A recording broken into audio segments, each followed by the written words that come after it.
Hello and welcome to yet another Legends of Runeterra podcast. I'm Conansson and I'm joined by two awesome guests today. And we're going to be looking at the patch 3.13 notes here. It was freshly released a few hours ago, but of course was spoiled a little bit earlier. First guest we have here is SparklingIceTea, famous streamer and tournament organizer. Glad to have you here. Hey, glad to be here. Want to introduce yourself a little bit? Oh, yeah. As you mentioned, I'm a tournament organizer, caster, and streamer, and I've been basically playing the game since beta, and have been casting and been just playing around Masa level every season, ever since the game launched. That's great. And as a second guest, he is a returning member of the podcast. It's Leer. And yeah, if you remember him, we had an interview with Leer before. He's won the, what I forgot the name, the Fight Night tournament like twice. And yeah, glad to have you back. Yeah, what's up? I'm also glad to be back. Nice. Vic, unfortunately, couldn't join us today. He is on jury duty, so he is busy in real life and can't look at funny card images. But I'm glad to have you both here, and we will just go through the patch notes together. Okay, let's get just started with the first change, and this one is for Illaoi. Illaoi loses 1 health, basically going from a 1-6 to a 1-5 and from a 2-7 to a 2-6. And the goal is to enable greater interaction by putting Illaoi in more range of removal. What do you think? Maybe Leer. Yeah, I totally agree with this change. I think that it's on its own a cool change. I think that Illaoi Bard was pretty problematic, especially in the win rate department. And I mean, it's just the natural answer, I think. If this change alone would be enough, would be out there. But we will also see another change. So I think this is a good change. The question is, will Illaoi be dead after this? And I'm not sure. What do you think, SparklingIceTea? Yeah, so looking at this as a fan of, Illaoi's archetype in general, I'm kind of a bit sad. I understand that the nerf was necessary because the Bard Illaoi deck was just absolutely dominating in ladder, not necessarily in tournaments, but on ladder for sure. That said, I am a bit afraid that Illaoi might take a dive now because if you remember the Illaoi Demacia deck with J4 already saw a steep decline in play rate. Yeah. Shortly after patch. Maybe that was because Illaoi Bard was just a better version of the deck, and you just couldn't out mid-range that deck. So we might see the Demacia deck just come up again, especially now that the other big Demacia deck in Kaiser, spoiler, is maybe also getting hit. We might see Illaoi again, but I'm also afraid that this nerf might hit a bit too hard, considering that we will see other nerfs as well. Yeah, fully agreed. Yep. But also, it's just so toxic to get hit with a 6 health unit. You can't even like ping and block it. So this will definitely make it more interactable. Maybe it's too much, but we'll have to see. Okay, next one was something I predicted a little bit, but thought it would be too much of a change for Bilgewater as a region. Tentacle Smash spawn 3 to spawn 2. So you will only get a 2-2 if you don't have a Tentacle, and will only deal 2 damage. It proved too strong for an universal removal tool, especially against opponents' smaller champions. Sparkling, what do you think? I absolutely agree. This is still a strong tool in the Illaoi package.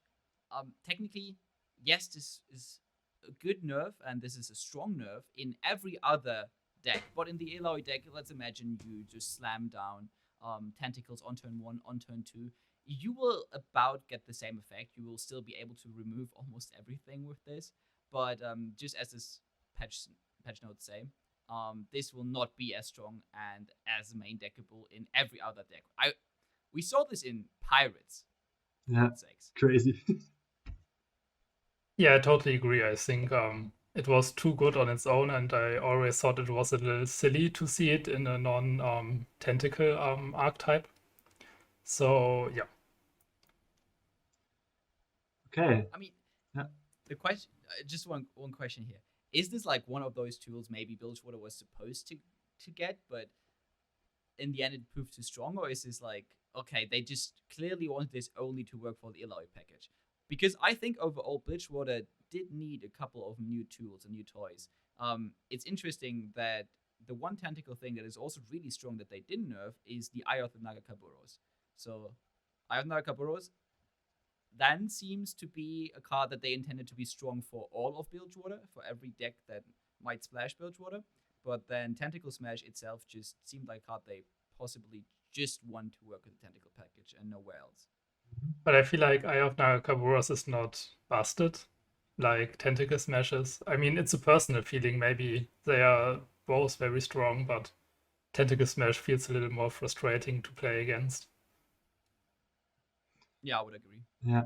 I think Baboon is just like in Builder's identity as well. They want to have good draw for like Twisted Fate and cards like that.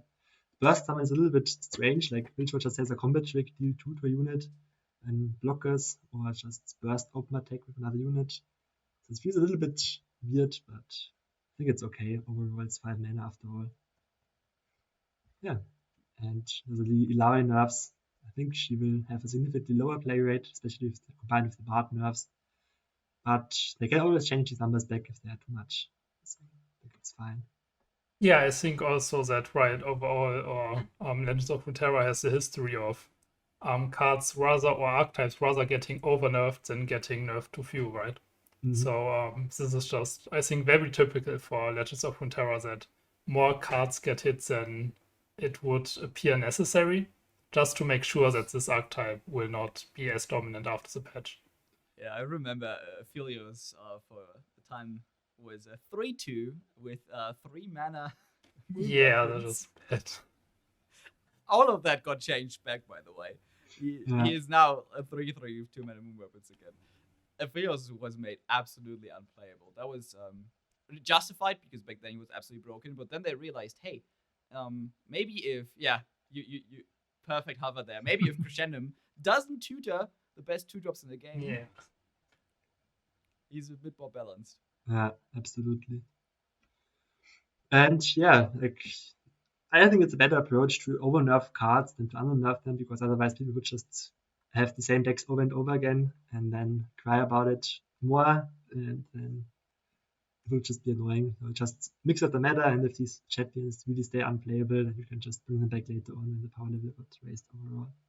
Yeah, and I mean, you two probably saw it, but Rubenson's tweet, where he explained also the ideas or the mentality behind balance patches.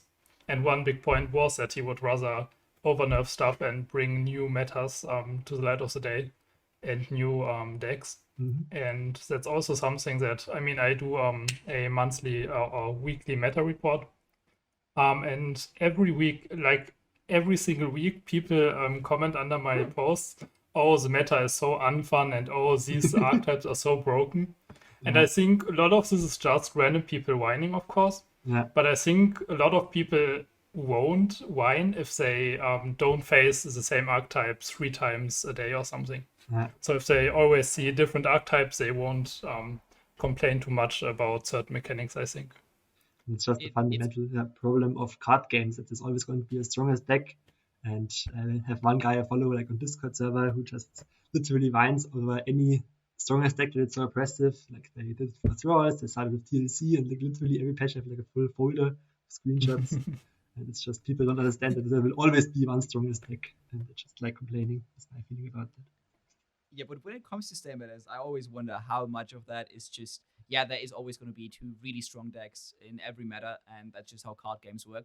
And how much of it is just the staleness of the community or the unwillingness to experiment and to explore. Because I agree that definitely Bard needed to get a nerf. This meta was kind of stale in terms of LOR. But what we also have to say that in LOR somehow, still every week almost, there is a new deck coming into the meta. Yeah, There absolutely. is always a bit of innovation, and while I do agree that yes, some decks are holding back the meta, some decks should get nerfed, definitely.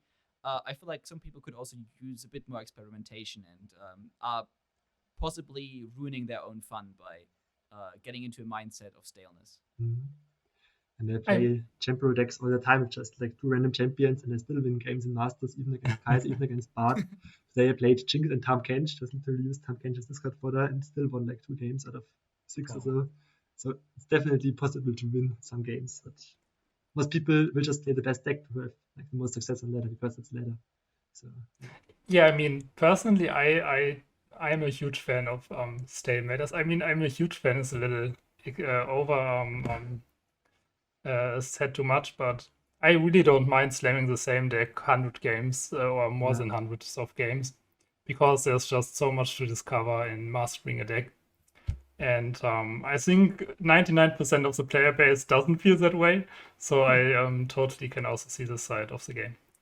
But we had like a wide meta two metas ago, where like every deck was like 52, 53%. I've had people ask what is the strongest deck to climb, and it was like, there is no strongest deck to climb. And they were like, okay, I'll come back when there's the strongest deck to climb, because I just want to have wins fast. And even if the meta is too wide and every deck is playable, then people would still find ways to complain. So yeah. Maybe let's just move on to the next card, because it's like quite an interesting discussion, but we have the full patch to cover here.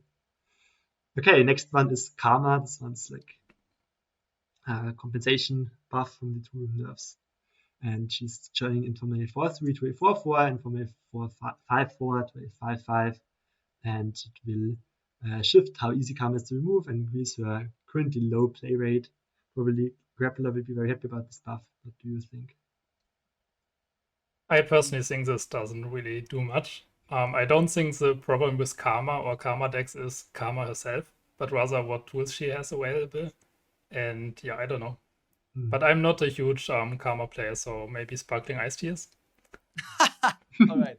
I'm a certified Karma hater. I am going to play her on day 1 of patch. I'm just going to try some Karma Targon stuff, but I absolutely despise Karma as a champion. Maybe that is because I played since beta, and back then, to me at least, Ezreal Karma was the most annoying thing possible, okay? Whenever someone is complaining about an uninteractive combo deck, I was complaining about one of the most interactive combo decks back in the day, because you could kill them. You had time to kill them till turn 10 most of the time, okay? And I was still complaining because I'm a big Ionia hater in that regard. But I also don't think that Karma is going to come back into the meta in a huge way. I think the actual bit of HP is possibly going to help. Possibly some masochists are going to try Spooky Karma again and are going to force some 1-hour games on people. But I don't think it's going to be a huge meta shift. I'm also a Karma hater. I think her effect on level 2 is just so incredibly like overpowered for better back then. They just had to win before turn 10, had to have a strategy before turn 10 that it fundamentally shifted how the game developed, just having Karma. Because you had to think for every spell, is it broken with Karma? Let's just auto win with Karma or something. And just had to create archetypes that don't go past turn 10, because you always have the problem of, I play Karma and I just auto win with infinite spells. So yeah, and also I feel like Enlightened is such an outdated keyword or mechanic. I mean, it was there 2.5 years ago, but now games go way faster, and it's not competitively viable, and also it's not fun to play against, because you just have to waste a lot of time, it feels like. Exactly. But maybe some Karma lovers will be happy about this.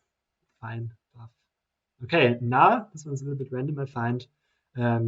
Change from creating a Pokestick, and if you have one, reduce it to 1. Now it uses it by 2, so it just makes a free Pokestick if you have already one in hand. It's just like a nice quality of life buff. Do you think, Sparkling? Yeah, as you said, just nice quality of life buff. Doesn't really matter, to be honest, just because most of the time you play the Pokestick because you want to create a Pokestick, right?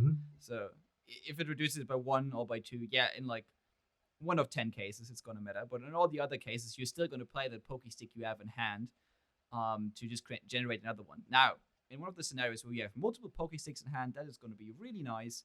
But I still don't know if that's going to change the play rate of Gnar. I just think the decks that already play him become a bit better. Not necessarily like the Overwhelm decks, but more like the Noxus control decks. Like there were like a ping deck that just plays a bunch of flock cards, that might benefit from this, but otherwise, I don't think it's going to be huge. Yeah, and I wonder about Gnar because he's in a very interesting state where if you give him one more attack, he is just so powerful that you play him in every single deck. It doesn't matter which one. And if he has only 3 attack, he kind of lacks an archetype where he really puts in the work. So yeah, he's in an interesting state. It doesn't feel like he has a good home. I mean, this transform archetype is just too weak for him, it feels like. So yeah. Agreed. Another change I find funny with Gnar, I rolled him today with Twisted Fate as a champ roll battle, and I included the actual Pokestick. Before you wouldn't play Pokestick in your deck because it feels bad if you play Gnar and already have one in hand. But now I think it feels a little bit better to have one just get the free 2 mana out of it instead of the value, and might give you some more deck building opportunities. Yeah, for sure. This is going to be nice in like Bandle City Noxus. Yeah. Okay. Or next. possibly timelines, right? Maybe. Timelines or like Twisted Fate, Bilgewater, Pink City coming back. All right. Okay, Leer, you already spoiled something. I'm going to mention timelines during these patch notes. Okay. Oh, I'm sorry. But yeah, this Gnar is going to fit in there. And his Pokestick change is also maybe going to matter a bit. Yeah. But like Bandle City timelines? Okay, I'm intrigued. Yeah. Looking forward to this. Anyways, next card here is Zilean's Gem Spell changing from Chrono Shift to not Chrono Shift. It's now Careful Preparations, where you basically put a card from your hand on top of your deck, then you predict and create a copy in hand. So you go -1 in card advantage, but you get to predict and basically set up your draw, so you get the same card twice. And yeah, I feel like this is nice. How's the Zilean old gem spell called? Not Chrono Shift, but or is it just Chrono Shift? Oh, it's Chrono Shift, yeah. I was confusing with Chrono Break from Echo. And this one was like 7 mana and you give your allied champion revive basically, and it was 3/3. This never made sense of Zilean because Zilean wanted to die, so they changed it.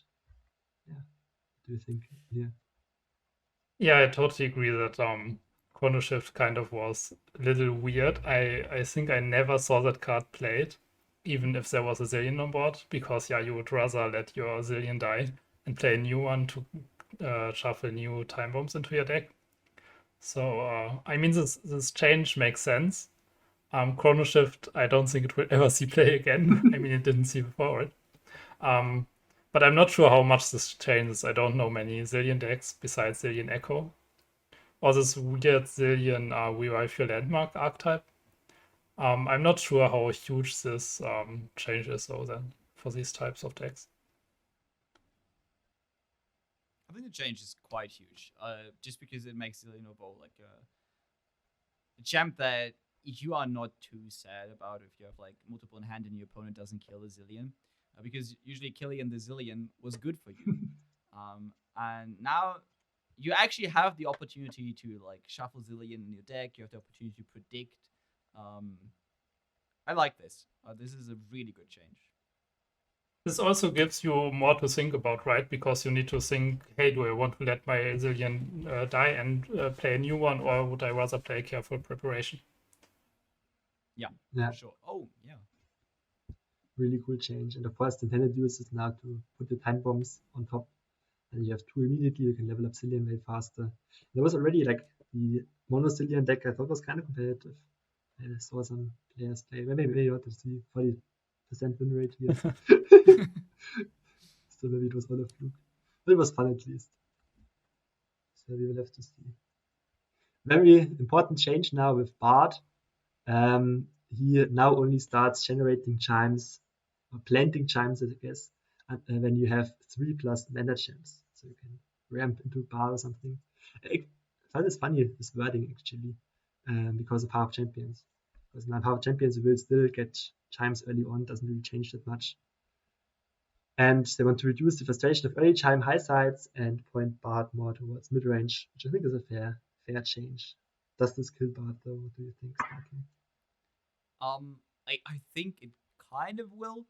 There might be like 1 or 2 decks that survive, and after all, Bard is still a very good champion. But if I'm not mistaken, this slows down Bard not only because he's shuffled chimes later, so you can't really consistently get chimes in the early turns, but also this sets you back 6 chimes in general, which is kind of huge for the consistency of Bard, and it might also mean that he levels up slower, and that is even worse because once Bard is just a 2-5 on the board, unleveled, not really a champion at that point, which is the big problem.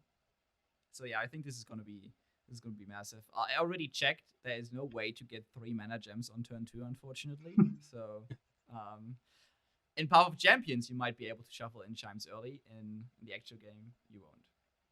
Also, I have a question. Does it shuffle chimes on round 3 or only after you gain the mana gem, and so only from round 4 onwards? Do you first get the mana gem or do you first shuffle chimes? You have to check Bard here, but the mana gem usually happens, I guess, even on round end technically. But this is round start, so definitely get the on turn 3 because you get the mana gem first before round start effects happen. Okay. Yeah, so I have to also agree with IceTea. I think that a lot of people will look at this and feel like, oh, okay, Bard doesn't shuffle chimes the first 2 turns. And you can't draw chimes the first 2 turns. But what it also does, I guess the first 3 turns, I'm not sure how this interaction works. But every single turn you have 6 less chimes that you can draw. So every turn you lose a lot of probability to draw a chime. So yeah, I think it's a bigger nerf than you might think at first. That being said, I'm not 100% certain that this kills Bard. But I think this is a change that is really difficult to evaluate because it's so it comes down so to the numbers. It's really in the details. So I think it's difficult to say now if this kills Bard or not personally. Yeah, I think it doesn't really kill him. It will make him more fair, but we still have Bird to get like real chime turn 2, and we still have Esmus for these kind of early chimes. And sure, you get less chimes, level Bard a little bit slower, but leveling Bard was never an issue in any of his decks. You just play like 1 Bannerman or like play Grand Alice +1/+1, you play Master 1, you play 1 even slot bot in the meme build warrior deck, and you just level him up instantly. So they can make him leveling a little bit harder, in my opinion. And yeah, but overall, I like this change. Yeah, I like it too. It's like not killing him, like some people said, make Bard chimes +1/+0 or something, would just be ultra dead. Nobody would ever play him. And this definitely feels like more fair, although it's a little bit weird. Like looking forward to how they are writing this on the origin. It's really like very texty, lengthy. It'll be very hard to read probably. Yeah. I hope they even change the tooltip. Like the worst case would be just like this is hidden and you don't even know what's happening. If you look at the origin right now, it's already like full wall of text. Oh, it's already set inside if you have 3 mana gems. Nice. Okay. Yeah. Go ahead. I would agree that maybe I was a bit wrong. I thought this would like absolutely kill Bard, but there might still be decks that are fine. Like maybe we see like a resurgence of Bard Demacia, because as you mentioned, we have Bannerman, we have like Vanguard Sergeant who generates like a 4 Demacia, which like instant flips Bard every time. So might see a comeback of the good old chicken wing deck where we have like every Demacian bird in existence. Oh right, I got this name from you and I used it in my meta report. I didn't realize. Thanks for inventing this name. It's so great. Demacia fried chicken. Yeah, this is, by the way, the Vanguard Sergeant. It's funny how we never played him as a 3/3. Then he became a 3/4. Everyone played him because obviously this guy is busted as a 3/4. Yeah. And then he went back to a 3/3 and everyone was like, wait, this guy is actually still playable. How about we just leave him in scouts and maybe he was always playable. Yeah, that's what I mean with like solved metas. People are like saying it's solved or something, but there's still cards people don't even consider because they just think it's like expeditions or something or Lux support and just good cards in the end. So I think this card, by the way, sucks with Lux because Lux doesn't want to go wide, but I don't know. That's a different discussion. Yeah, the original It's amazing with scouts. The original idea was to play like Heimerdinger, and then you have your whole turret board, and then you buff it up with Lux and the Master side. That's kind of garbage. Yeah. Anyways, so I'm a little bit like we can look at the second change here for Bard. I don't think there are more Bard changes afterwards. I like how they do this like with archetypes now instead of like just singular cards, by the way. Because before you would just have like Illaoi up here and then Tentacle Smash way in the bottom. Now you immediately see changes here together. Yeah, that's Like cool. that. Also, Cosmic Binding now plans 6 chimes instead of 3. I don't think this really matters. Yeah, I mean, I understand the sentiment that if you play a 5 mana spell and you only plant 3 chimes, it doesn't do anything. But I don't know. Yeah, I don't know if this matters if you plant 3 more. It probably doesn't, but people will still play it more, and that's going to be really annoying for me because I just absolutely hate playing against stuns. So now I actually have to play around this card because there are going to be people who main deck this. If you wanted to make this good, I feel like you could just let this effect, both effects go on 1 unit, and it would make it way stronger. It could also pop Spell Shield and stuff. Well, it never pops Spell Shield.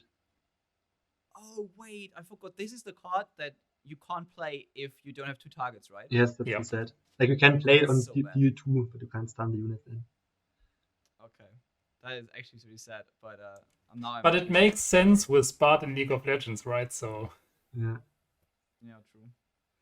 And I think I think it's also a skill impression. Like if you want to play around this card, stun your unit, you just don't play another unit, and it can't stun you. It's kind of interesting in that regard. But yeah, just a compensation buff.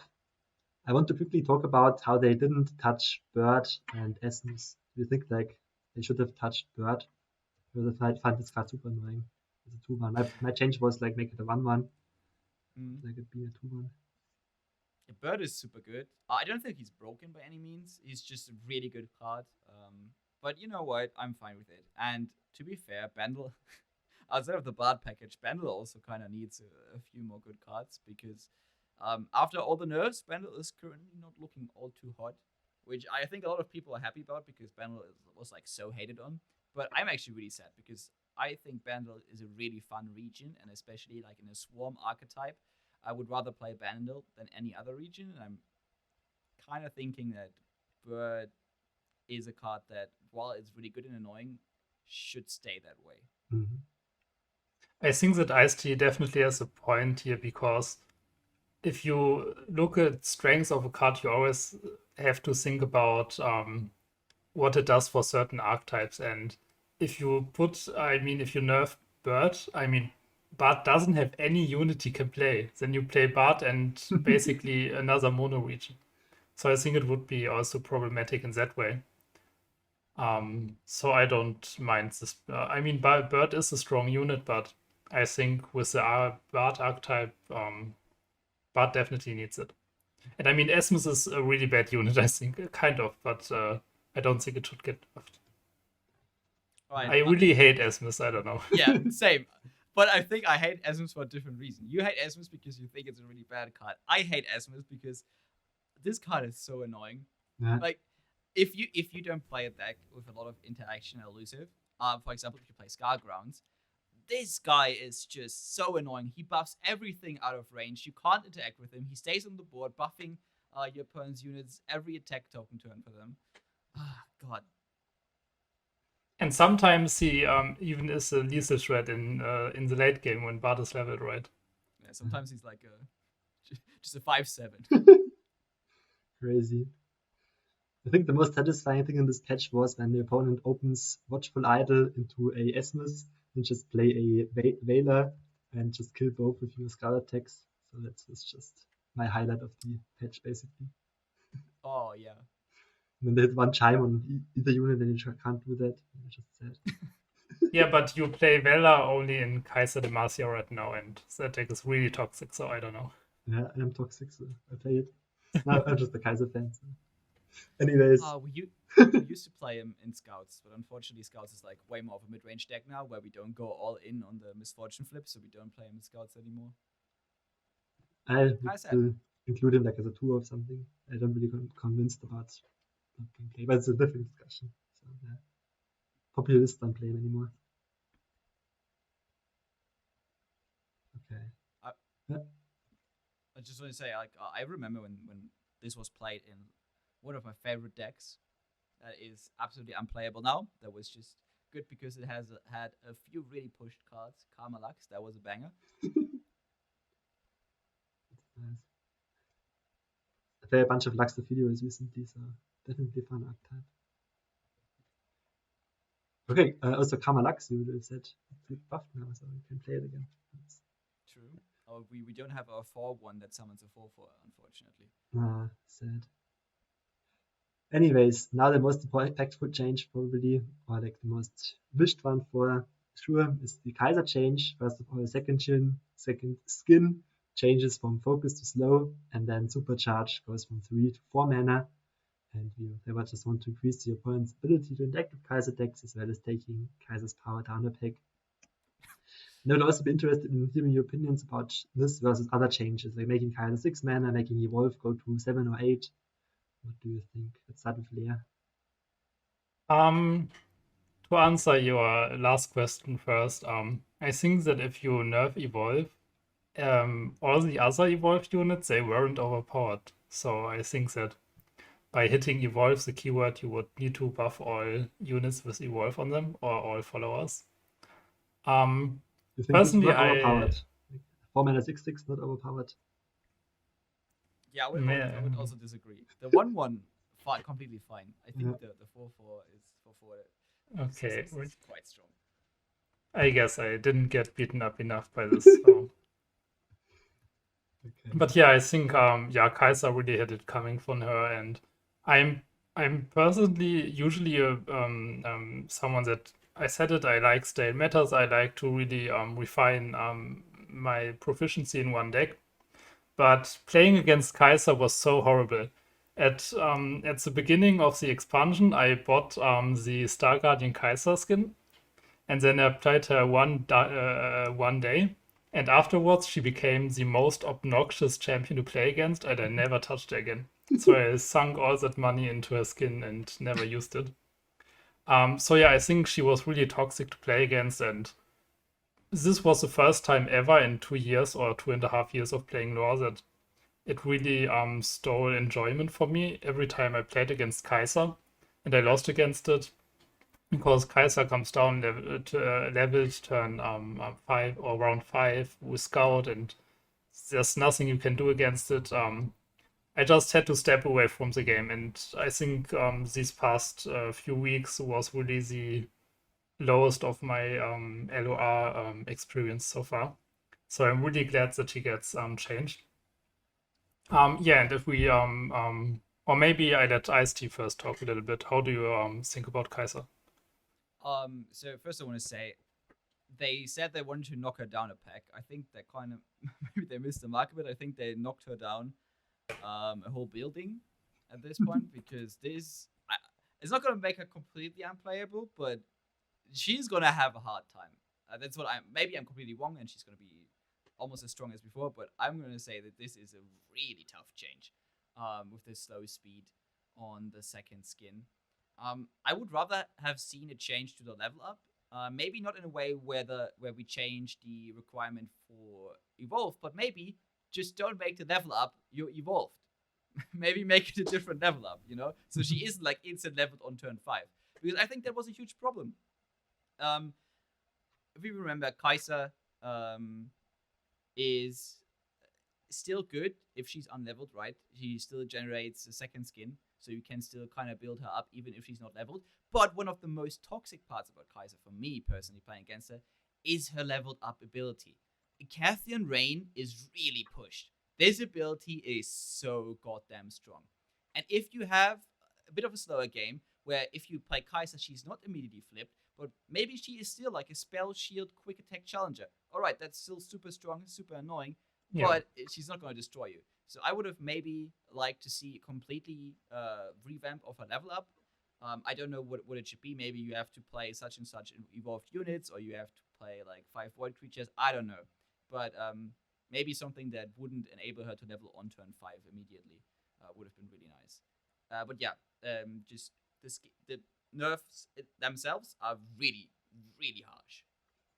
Okay, so I think this is really funny, because I personally think that the nerf to second skin isn't that impactful. Mhm. Because I feel like it only matters if your opponent attacks on turn 6 and plays Kaiser on turn 5. So now they can't burst speed attack on turn 6. Open attack, I mean. Because when your opponent on turn 5 plays Kaiser, you still have an action, right? So you could still play your removal or whatever you want to do. And I don't think that changing second skin to focus speed changes anything in that regard. I disagree, because now you don't have to spend that removal immediately on everything. Because right now you just have to remove everything that is there. Because if you don't remove everything, Kaiser is going to have something like the Demaster decks. Every unit there has like 1 or 2 keywords, and with the change Supercharge as well, where Supercharge is less likely to get played, you can now reactively remove something, and then you can leave some low priority targets open, because there are like a couple of not so good units that they play, right? That you don't want to remove, you don't want to spend removal on, just proactively, but you would be fine spending removal on reactively, which you now can. Okay, yeah, I didn't think about that. But I think that the Supercharge nerf is really big, because now you can't play Kaiser and Supercharge on turn 5. Oh yeah. Okay. So my perspective on this, I played a ton of Kaiser. When I first started out, I made like funny decks with like Bridgewater and whatever. And then I just noticed how incredibly powerful Kaiser is. You basically auto-win if you attack with her Kathleen Rain. And eventually figured out that you just have to play a combo deck with her and just attack. Which I found kind of boring, but still pushed through. And I'm now like Mastery 5 Kaiser. And yeah, the deck felt a little bit boring, I would say, because especially the mirrors, it comes down to who draws better and who gets evolved on turn 5, and the other guy it's like turn 2 or something. Or like if you had to evolve later in the mirror, you just lose, and it's just kind of boring. Yeah, I mean, playing against her was super boring, because it literally didn't matter if anything you did in the first 5 turns. If your opponent drew Kaiser and could level her, you would always lose. Mm-hmm. Exactly, and if you can't immediately kill her, which is hard because it's 6/6, that is kind of an issue. And it just felt like so high already. Something should go from turn 3, something hit it on turn 7 or 8, and usually you just do it around turn 4 and 5. So I don't actually think this change does that much though, because like bad players would just run her on turn 5 and just basically if they have a vengeance. But usually, like when I play her in like Diamond and still a Diamond, but when I play her, I play on turn 6, because then with like 4 mana open, I can hold up Rite of Negation. I don't just slam her on 5 unless I like have to, if they force me or like kill me or something. But against the slower deck, I just play her on turn 6. And then it still is the same problem. Do I just remove Kaiser or like run into Rite of Negation, or do I not remove Kaiser and then just supercharge Kaiser herself and then level her up? And I think the second skin matters a lot less in this situation, because sure you don't get like the scout immediately, but you can still get scout afterwards, after you get like a first attack in, and it will still carry over to like all of the others. Like sure you can eventually like interact with second skin a little bit more, but the fundamental thing of if I get Kaiser attack on turn 5 or 6, I win, is still a thing, and doesn't really change it much. I don't think you will cut Supercharge. Maybe I'm wrong, but we have to see. Yeah. I mean, you're kind of right, but at least now it forces players to play a bit more mindful. To play, you might be playing like this the whole time, but I'm telling you, I've been queuing into some fantastic players. Like I've queued into Trixie a couple of times, and he played absolutely atrocious and still won the game. Don't worry, I can trash talk him with friends, but the thing is, he admitted it himself. It's like, yo, this deck makes me actively play worse, because there's just so much power in the deck. And now that you kind of need to play a bit more careful, and you need to, think a bit more about your turns and maybe keep some mana up. You have a bit more skill expression in the deck, which I really like. And even if the deck is still strong, and even if some of the matchups are still going to be really polarized, at least it doesn't feel as bad losing against someone who makes like a million misplays. Yeah, I mean, having to think is always amazing. And also shoutouts to Sorry. Yeah, we have to see. And I actually would wish for Kaiser to be like nerfed more, because I just want to play like my meme fun Kaiser decks, which like with like Bilgewater Pogo and stuff like that. I don't want to be forced into like the all-in high win rate deck and be flamed for a Spark Abuser or something like that, or Meta Abuser. I just want to play my Kaiser in peace. So I'm fine with these changes as a Kaiser player. Okay, let's move on. Hate Spike. This is really interesting to me because I predicted that Hate Spike would be pretty broken. I gave it like I called it the best card in the set. To be honest, we didn't know how fast Evolve would proc, but kind of didn't see much play. And then now they're just changing it from 2 to 1. And yeah, I find it really, really, really strong. What do you think? I mean, it's for sure more playable now. I tried to play Hate Spike in a couple of decks, and it didn't feel bad. It's just unfortunately like the archetypes that would like to play Hate Spike just weren't strong at all. Mm-hmm. And now Hate Spike is a bit better, and maybe with a couple of other nerfs, you are able to play some archetypes that would like to play Hate Spike.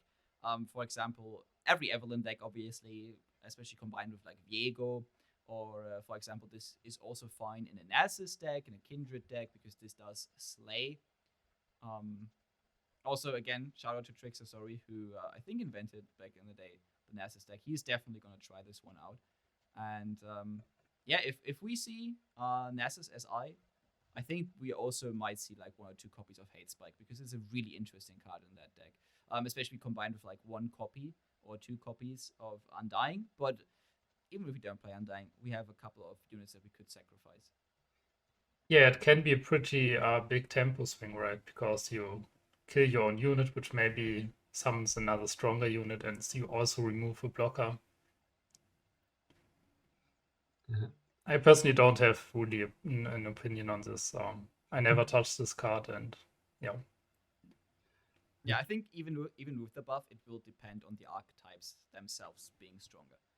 Just because Evelyn so far has been very underwhelming, and the other sacrifice archetypes are currently not played. This is in a state where if these decks keep being weak, I think this might not make the difference, even though it's a really strong card now. Yeah, also Evelyn didn't get buffed at all, or her archetype, right? So it's really interesting. Maybe the devs also don't know how to buff her. No, they just nerfed Kaiser, and now they said like, hey, if you want to play Kaiser, you have to play Evelyn now, like we intended. But they also buffed Gwen, so kind of weird.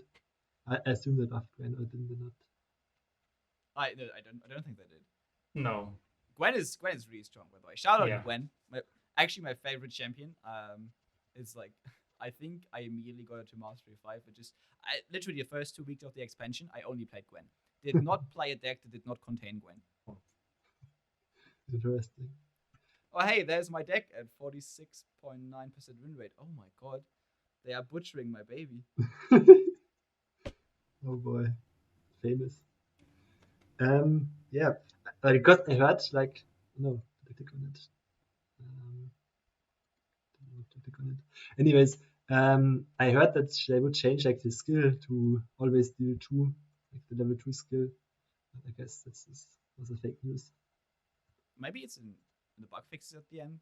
I would hope so. That if they do that, that would be amazing.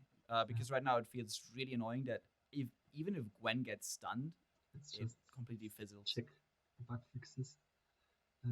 Unable to reconnect, generated front matchmaking, PC menus, escape key, no get stuck, mark of the storms, text, Evelyn Kaiser AI decks, no copies of Evelyn. That's kind of funny. Tower. Yeah, I knows. Yeah, I knows. Just took Evelyn out of the deck. Incorrect number of gifts from beyond, uncommitted blockers, return to deck row. Targets removed. Shen. We'll talk about this one later, but I have an opinion about this. I don't think there is anything about Gwen here. So probably not going to be changed. Maybe next patch. Just like a stealth buff. I hope so. Okay. But yeah, I think Hate Spike, I overestimated this kind of a little bit, but I also think that like deal 2 is not that good right now, because you have to really deal 4 and you have a lot of Bard running around, maybe you just don't really want to deal 2. I think this card will become very strong when you have like a Timo meta, a Zoe meta, those small units don't just get evaporated by Kaiser and can be actually played. I think we will see a lot of this card eventually when the game progresses. Okay, next Harsh Winds. It goes to 5 mana, big nerf to timelines in my opinion, because you can't get it off of Pharaohs anymore. I don't think this will make Ash playable. But we can interact better with huge units, like Kaiser, I guess. But, I think this. Oh, sorry, you go first. No, yeah, you can go. It's just Ash buff number 1000. Let's see if she's playable. Exactly. Yeah, right. I think it's really funny that Harshwind gets buffed in the whole in the grand scheme of things, because around 2 years ago, when there was a streamer called Hyped, I don't know if anyone remembers him. He streamed a lot of Heimerdinger, but also some other decks, and he was saying that Harshwinds is one of the best cards in the game 2 years ago. And now it needs to get buffed and is probably still not played a lot because Freljord is just in a weird spot. Well, technically gets nerfed in the Heimerdinger deck. No, but I think Harshwinds is an interesting case because they might want to target Ash with this, but I know that there are a few players who are going to be really happy about this. The 3 Anivia players in the entire world are going to be rejoice about this one because that also buffs a champion spell, and that's quite good actually. That's really good. And Anivia has been getting a few buffs, and maybe it's going to be the control deck. So if we ever have an aggro meta, people are just going to bust out the Anivia. There was like a Twitter poll 2 days ago when we had to post your 3 least favorite decks, or the 3 decks that you instantly want to turn off low and don't play. And it was like Viego Shurima, and the second one was Anivia. So I'm not really hyped for Anivia decks. Big agree on those two. I do not want to play against either of these decks. But I love to play as Lee Sin Zoe against this deck. I thought this matchup was really interesting. Lee Sin Zoe dead. So yeah. Anyways, Harshwinds was like the first card that got me to Masters. Like back when you had Narcissus and Thresh, I just kept losing to double Narcissus when I played TLC, and then I just included Harshwinds and frostbite 2 Narcissus at once. And then I got me to Masters with TLC the first. Good memories. I don't think it will be seeing much play here. Yeah. Maybe even less than before because you don't get it from Pharaohs anymore, which would be sad. Oh my god. Yeah, it's actually true. Might impact the play rate of Harshwinds. Yeah. Oh no. Next, Blighted Ravine. This is like, kind of, it's really like a nerf. It's kind of weird. You only heal 2 now, but you don't deal damage to the Nexus anymore. It's basically the change. What do you think? I mean, it is a straight up nerf, no? Yeah, but also like sometimes you don't want to deal damage. I guess you heal up. Like if you are at 20, then you would deal 2 to your Nexus, so it's not a straight up a nerf, but yeah, it's not strictly worse. Which a lot of the case of a lot of things they're not strictly worse, but in the grand scheme of things, it is kind of worse because this limits the opportunities that Thrall players have to finish you off. You no longer have to think about, hey, can I survive double Ravine from here? Hey, can I survive Ravine if I take these 2 Thralls face, or do I have to block them? And this is huge because now you might not need to block Thralls for 1 more turn, and then you can just swing in with your white board and you don't need to give up units anymore. So I think this is actually very huge. I'm not sure if we will ever have to block Thralls at all anymore because of the next nerf, but But it's also a factor, I guess, in what's the other deck that plays FTR and Anivia. Yeah. I wonder if this is also intended to nerf plunder decks, because some plunder decks ran this card to proc plunder. Oh, the monkeys. Yeah. True. Yeah, this was actually insane in the monkey deck. This absolutely destroyed the mirror. Yeah. I was finding kind of flavorful because back in the day, Avalanche used to hit Nexus as well. So bringing that back. But yeah, I think it's really huge in the Thralls matchup because Thralls is actually not that good of a late game deck oftentimes because you get your 2 or 3 Thralls out, and then if they get blocked, you have to rebuild again. And many decks like Bard or Viego can capitalize on that and just outscale you in the meantime. So you really had to push in damage and then finish them off with like Ice Shards or Ravine. And this definitely hits Thralls the most, I would say. A lot of games I watched and played, they just came down to are they at 3 or 2? Do they die to Ravine or not? That's actually really true. Yeah. Thoughts? I wonder who looks at Blighted Ravine or at the game in large and thinks Blighted Ravine should get nerfed or changed. Because I would have never in a million years guessed that Blighted Ravine would get changed. But Okay, are you for real? Yes, I are you think for there's real? one, Really? yes. there's one person that is prominent to absolutely despise this card. His name is Alcado. Shout out. And you know what? He convinced me. When I was running production for the Mastering Runeterra tournaments, I talked a lot to Alcado in the breaks, and he won me over. At first, I started off, what do you mean Blighted Ravine is completely fine? And now I'm like, okay, this is a completely justified nerf. The 2 damage was out of pocket. Ah, interesting. Yeah, I didn't know about that. And yeah, another shout out to Vic, who on our prediction stream said he wanted Blighted Ravine to be nerfed into the ground. It's just kind of this triangle of if you develop on turn 4, you get avalanched. If you or you get Blighted Ravine. If you attack first, then you develop. And if you just build up your board and open attack, you get hit by Sands of Time. And whatever you do, you just lose against Thralls. You play like an aggro deck, and this just felt really bad. And The question here. This doesn't change anything, yes, but the general point of Ravine being nerfed, I think a lot of people hate Ravine as a card, and this doesn't really change that part, but it makes it worse into other matchups. It's like more of an anti-aggro card instead of just also being like a burn card in the end. You know what? It might change one or two turns for Wick. As an aggro player, sometimes you want to finish your opponent off, and it's really annoying if they open the turn with Ravine, because if they open the turn with Ravine, they do heal for 4, and if they then are able to finish the game in that turn, the heal 4 actually mattered because they never take the 2 damage afterwards. That's so niche, though. It's really niche, but I'm just making a case here for Wick to be happy. But yeah, Ravine was on that. I've talked to a lot of people, and 3 or 4 of them said they want Ravine to be changed the most in the meta. Even one said over Kaiser, but the other said very highly. But yeah, weird card. Anyways, Thralls are question mark dead. I don't think so, but we will have to see. Countdown of Frozen Thrall goes to 9. We have probably the longest explanation of all the patch notes. They're nerfing the main predators of Thralls and are not looking to catapult it back into dominance to mitigate some early turn high sides that players found frustrating.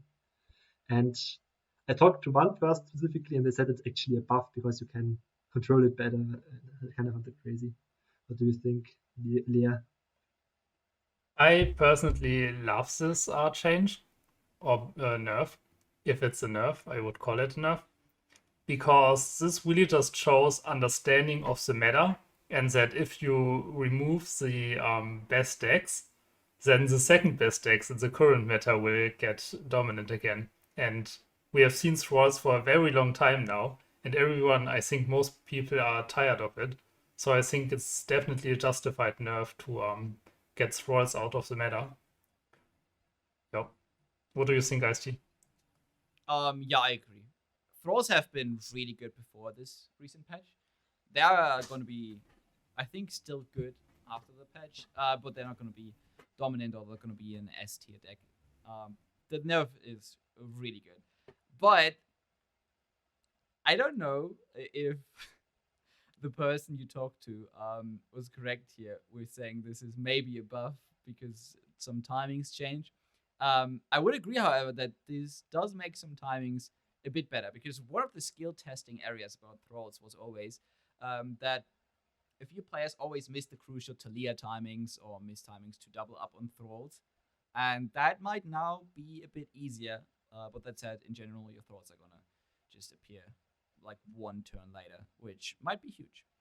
Yeah. Also, I think Thralls is in a very fascinating state currently, because last week Thralls basically turned up again.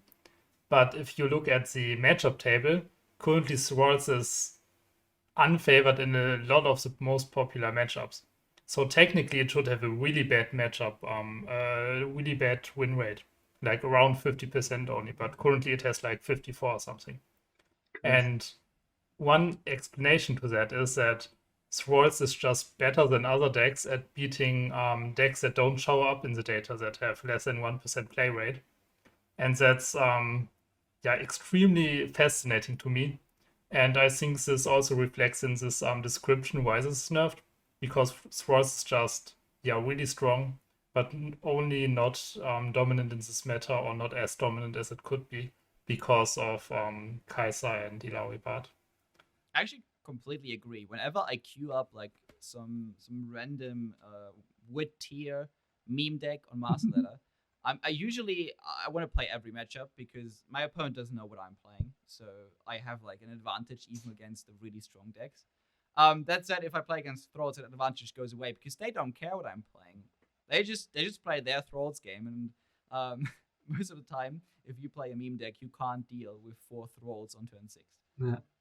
Yeah. Can we just quickly talk about the flavor though? Like it's an 8 mana 8/8 and now doesn't have a countdown of 8 or 9. Should just change it to a 9 mana 9/9. We should just change we should just change the cost of the landmark to 8 mana now. 9 mana, so just make it symmetrical.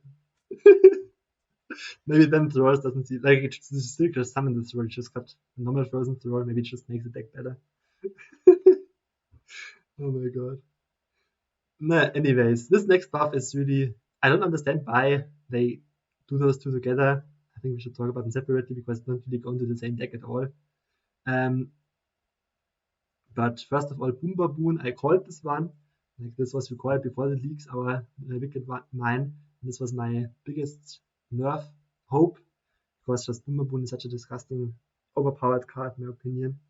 It does this Fearsome blocker and gives you +1 card advantage, and the curve here goes Zonite, Jumper, Baboon, and Sumptuager. Just hit your opponent for half the life total on turn 3. It's just not fair.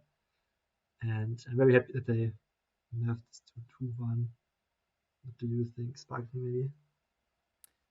Yeah, I think there are 4 people in the world. Those are Drizzov, Broken Ball, 4W, and me, who are really sad about this.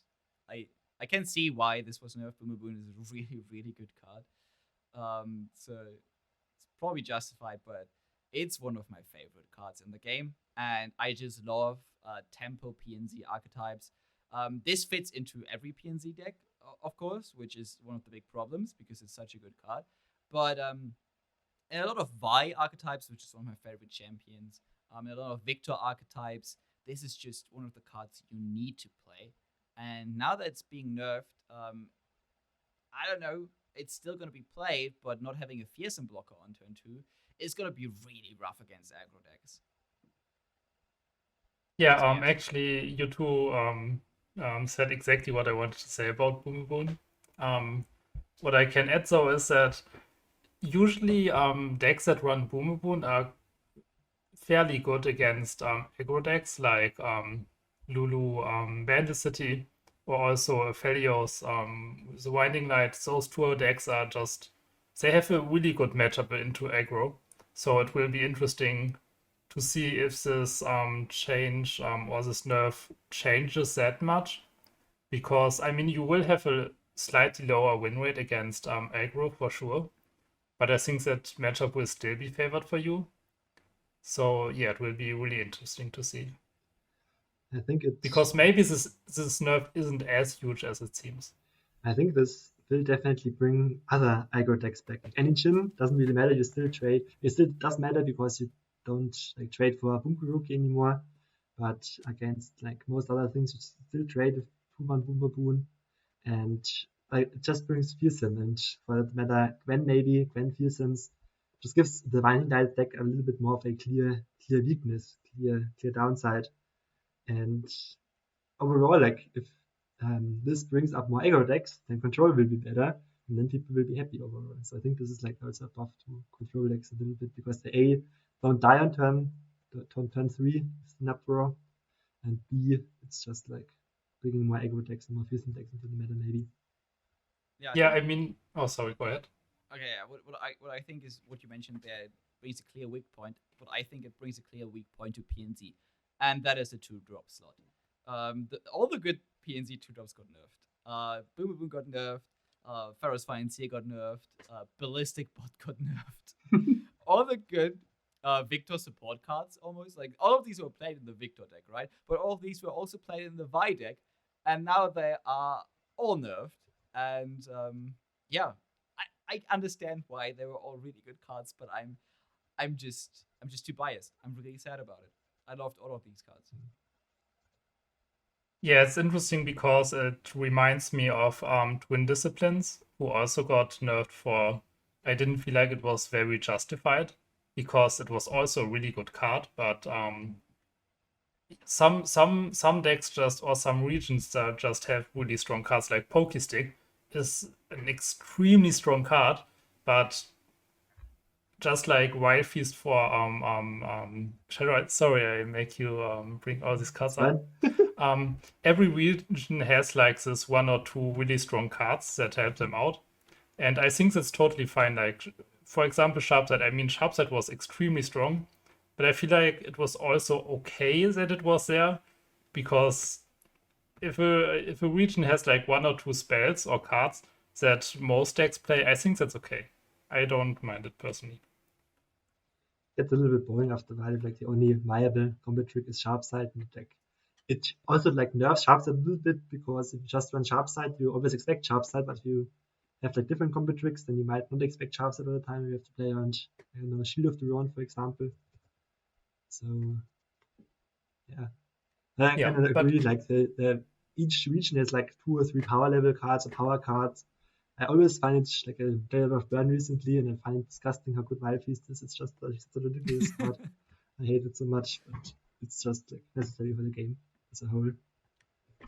Yeah, but I feel like just the overall mentality of the adjustments, I think, is consistent here that Boom gets nerfed. So I think, I mean, you have to accept this fact that overly strong cards will get nerfed, even if they fulfill their role.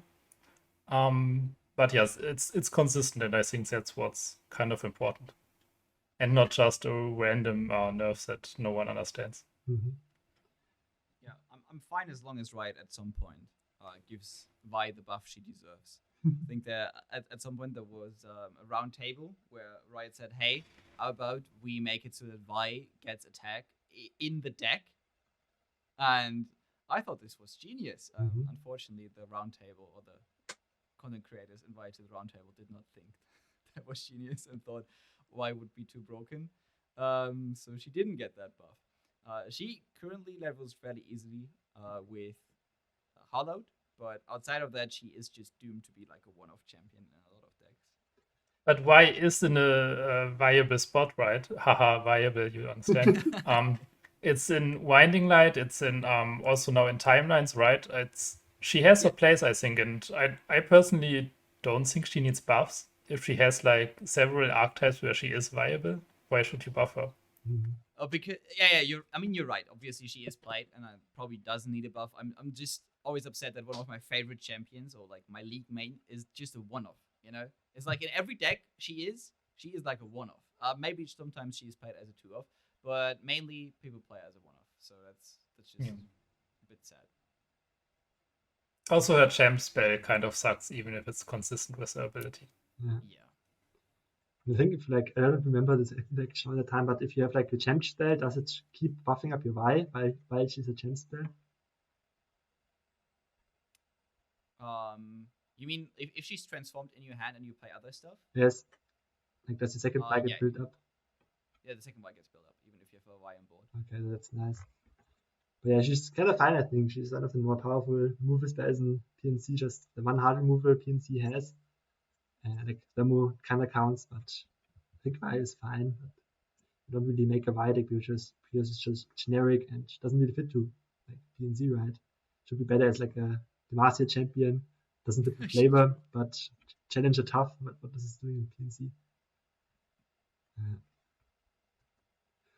Okay, let's move on to the next card, Stagehand Archivist. First of all, we have the it doesn't even mention the stat change here, but first of all, you don't just have the 5 cards you predict on top, or you choose from on top.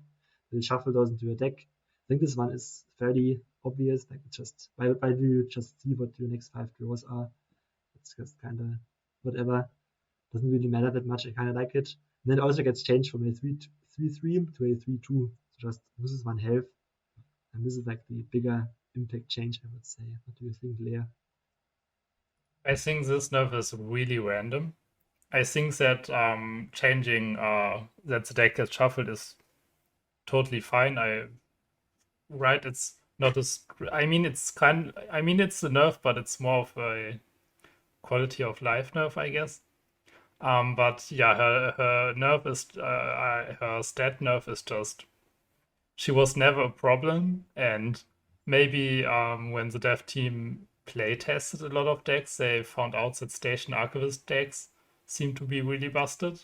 But yeah, it's so random. I don't know. I don't understand this nerf. I mean, I don't understand this. I don't understand the stat change because, yeah, she was a really strong unit, but again, this is just with the stat change specifically another huge nerf to like the Victor archetype. I've like for a short amount of time we had like a lot of Victor decks. We had like mono PNZ popping off. We had like PNZ Ionia popping off again. All of these are obviously not viable anymore because they've already seen nerfs. But now there's another nerf on top of that with the stat nerf. The effect nerf, I don't think impacts that archetype that much.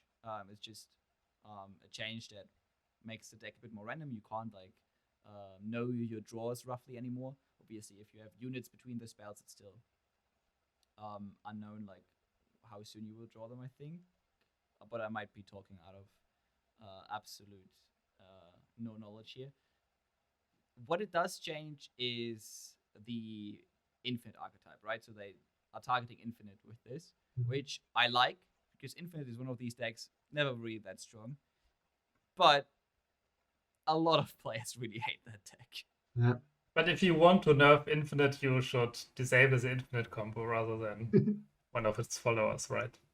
I think they still want it to be like one of those decks with a 30% win rate where people can like still pull it off, but it's just one of those decks that you don't want to play if you're not a content creator playing a normal game, you know? Yeah. I also like find it interesting to compare this one to the current Vagabond. You know, it pronounces really well. But it's also like a 3-mana, 3-drop, 3/3, and gets you like value over time.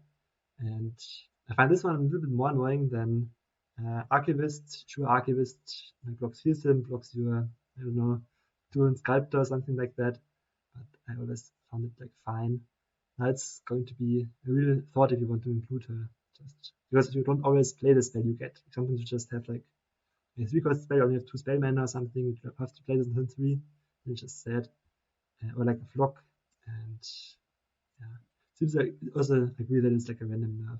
Maybe to Leer, did you also notice it was overrepresented in the meta? Like Station Archivist? I didn't see that at all. No, I don't think it has a single viable deck currently because you play. I mean, maybe I'm wrong, but you play like any TF and not anymore an Ezreal removal deck, right? So you have Bilgewater Noxus now. So I don't know. I think IceTea might know more about secret brews that run Archivist. Not really. I mean, she's recently played in Infinite. There are like 1 or 2 Jace Heimerdinger decks which run like a few copies of her, but other than that, you're right. She was really good in the Ezreal Noxus archetype, I would honestly say Caitlyn Noxus archetype. But unfortunately, that is also nerfed to that archetype, which is currently not that strong, and in my opinion, personally, is a bit more healthy than the Bilgewater version of the Noxus removal archetype. Reset that we probably won't get to see that in the next patch. Maybe it has some really good matchups and it pops up again. But again, it did get nerfed in this patch. Yeah. Kind of sad. But also, I always hated Tribeme. I don't really like facing that deck. I just don't like decks that are like, I kill all of the units and have like a random value guy in the end. Wait, you didn't like the spot where how's this Noxus card calls that you could discard and then you would get the Challenger unit? Like the mirror matches were so fun because you would literally mill each other and the person that discarded drew less would end up winning the game. And if you didn't know about that this matchup goes to mill, you would just instantly lose by Lost playing a Soul Sun was so Dredger. disgusting. Yeah. Lost Soul was so disgusting. Lost Soul. Okay. Yeah. There was a time like where Ezreal was not in the deck. It was just I think it was just Caitlyn Draven. Yeah. And because Ezreal in the mirror match, I don't know how you just removed him. Basically, you just like absolutely controlled the whole game the entire time, and it was just a pain to play against this deck. As a Skygrounds player, this deck is always a pain to play against because they play this card called Scorched Earth that can A, remove your Skygrounds, and B, remove all your damaged units. So I just love how IceTea sometimes throws in these Scorched Ground matchups. Yeah, it's like I'm going to pull up my Chen Chase decks later on. So. Yeah. It's like, this is what you get, okay? If you talk to me about Runeterra balance, I have some opinions which are grounded in reality, and I have some opinions. I'll take that back.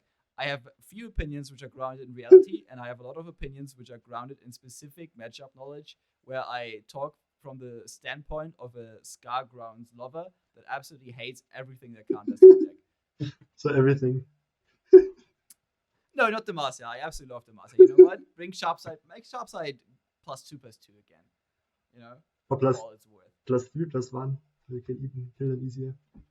Yeah, you know what? Buff the Masa, everyone, okay? Okay. Leer, what is your opinion of the patch in your action silver perspective so far? Are you content? Oh, I didn't think about it at all. Did it get any changes? Not yet. Like maybe Supercharge. Yeah, so far not. No, I to be honest, I didn't play the deck because it felt really dead with the nerf to the 3 mana spell Quicksand, and also the nerf to the Demacia units. So there's not a big reason to play this deck anymore, I think. Okay. Let's move on. Ravenbloom countdown goes to 10 from 10 to 12. And now it should be really, really hard to like flip it before turn 6, right? I like this change a lot. Ravenbloom is a really cool card. I loved playing this card when it was released, but as I started playing this card less and started playing more against it, I was like, okay, T-Bog is really good, and he kind of takes over games, and it was just really easy to flip this one. I don't think they made it too hard to flip it now. It's just 2 more slow speed or fast speed spells or skills, or it's like 1 extra turn most of the time. So I think this is a good nerf because the Ravenbloom decks are really good. Like NETF is just a really, really good deck. The Go Hard deck obviously fell off quite a bit, but yeah. I have to disagree. I don't think that NETF like Ravenbloom decks are that good. And I just think this is kind of the darkness and lurk treatment that NETF gets, where it's just a popular deck that has been around for a while. It hasn't really put out great numbers.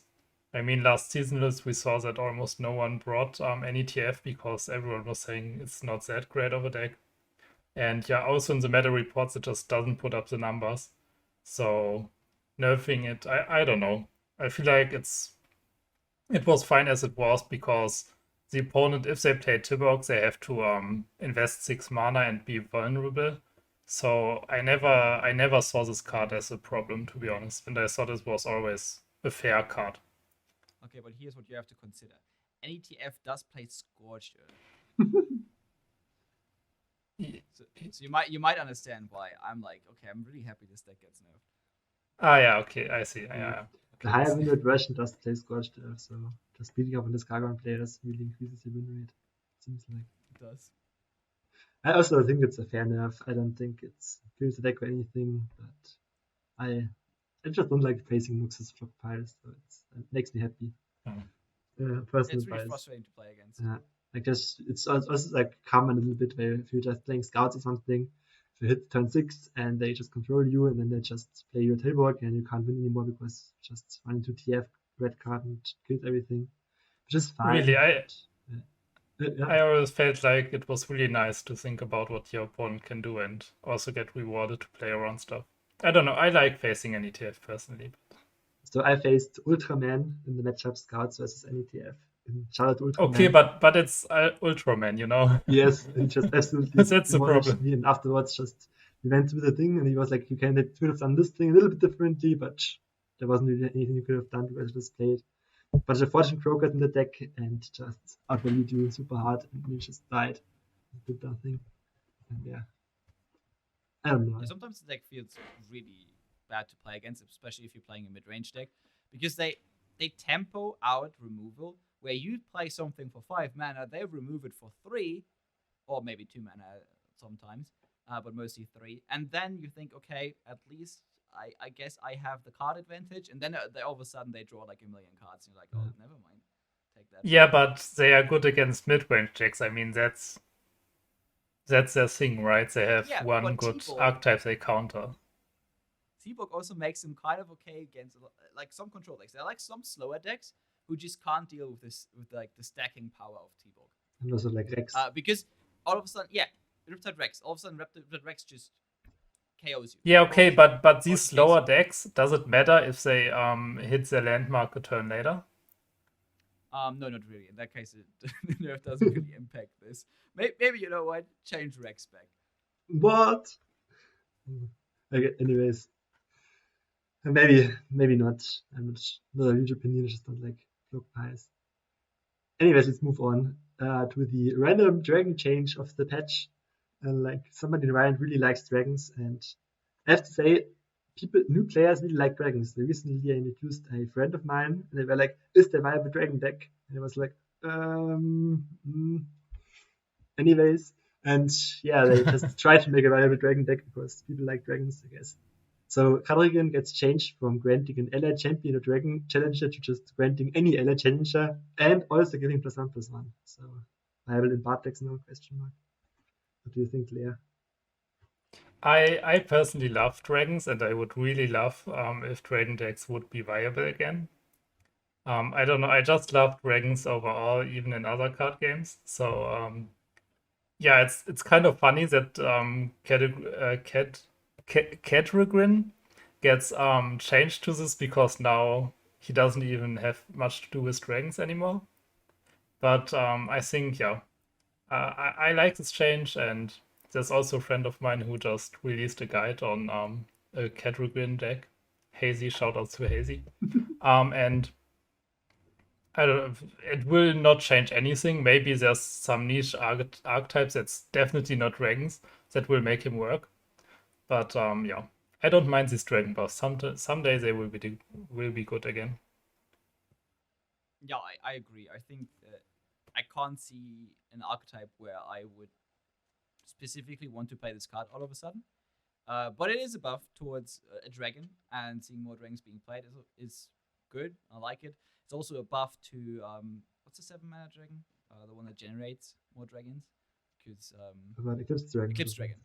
Yeah, but that's like a really narrow buff. It's like 15 or 16 dragons in the deck in the game. So it's like.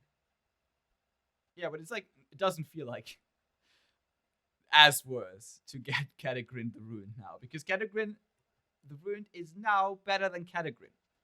That's at least one thing that we have to consider. Kadregrin the Infernal is still not what you want to get. Kadregrin the Ruined is actually okay now. This is something that if you randomly generate it, it's absolutely fine. You can play it. It's a solid unit. It's actually just solid. It's not bad anymore. It's just solid. I don't know if solid is good enough to be included in some decks, but maybe it is. You never know. Maybe it makes it into a Kaiser deck now for random reasons. Oh no. Fury Kaiser doesn't work sadly. And now in Fated, right? In Fated will be great. I will have to test this. Yes. Okay, and this one was mentioned as the most impactful change by people on Twitter. And Mark of the Storm now deals 3 instead of 2 damage. Wants to revive Bandle City's attractiveness as a recall region. I don't know if Bandle City was ever even treated as a recall region. That for like transposition, funny combos, but yeah. Sparkling, what do you think? Yeah, I agree. Revitalize might be the wrong word there. I also don't think. I also don't think this helps Bandle City recall. I think this specifically helps like the Ionia archetype. I think that this definitely helps Kennen Ari, which I absolutely dislike to play against. It's not the best deck versus Scargrounds, but still, it's like if you play versus any of these Ionia recall decks, like Kennen Ezreal or Kennen Ari, and you play just like a medium pace mid-range deck, you're just gonna have a really bad time. And I think this is gonna get worse now. I don't know if this is gonna push the deck back into A or S tier. It's somewhat viable. I've seen quite a bunch of players play it. There are like obviously in EU a few players that just can't let the deck go. I think there are a couple. Oh, I really French just players. loved facing it in the Fight Nights finals because it was just a free matchup for me. I mean, I don't know, I can't pronounce his name correctly, but one of the Ahuizotl, like one of the French players, just absolutely loves that deck. There are actually a couple of French players who just won't give up on this deck, and they still play it, and they probably push the ever-living heck out of the win rate of this deck. And it's going to get better, and this is maybe leading to some frustrations down the line. But I think this is more of a buff to this than the Bandle City recall archetype, because we're going to see some more buffs to the Bandle City recall archetype, and when we see those buffs, you're going to realize just how non-existent that archetype probably is. Yes. And yeah, I think the deck is funny because it's like a skill testing deck, but like, would you still ever play like? I honestly would still consider playing like Bard over, even if it's the nerf Bard over Kennen, maybe. Just because like getting these stats on elusives is just way more efficient than just recalling Kennen over and over. Yeah, but 3 damage is a lot though. Like yes. It's actually a lot, and it's easier than you think to pull this off. And I personally think there is going to be some salt regarding this. I think some people are going to love this, obviously, who love the archetype. But I also think there are going to be a few people who are going to be quite upset about this. It always felt for me when playing like a mid-range deck against Kennen that if he flips, you just lose all your units anyways eventually. Like they don't just get one mark of the storm and just get like 6 or 7 single turn. You just lose your board, especially if you play against Ezreal version. You just have to like deal damage other ways or don't let Kennen flip in the first place. Yeah, which is really tough because you can't proactively remove him because they keep recall mana up.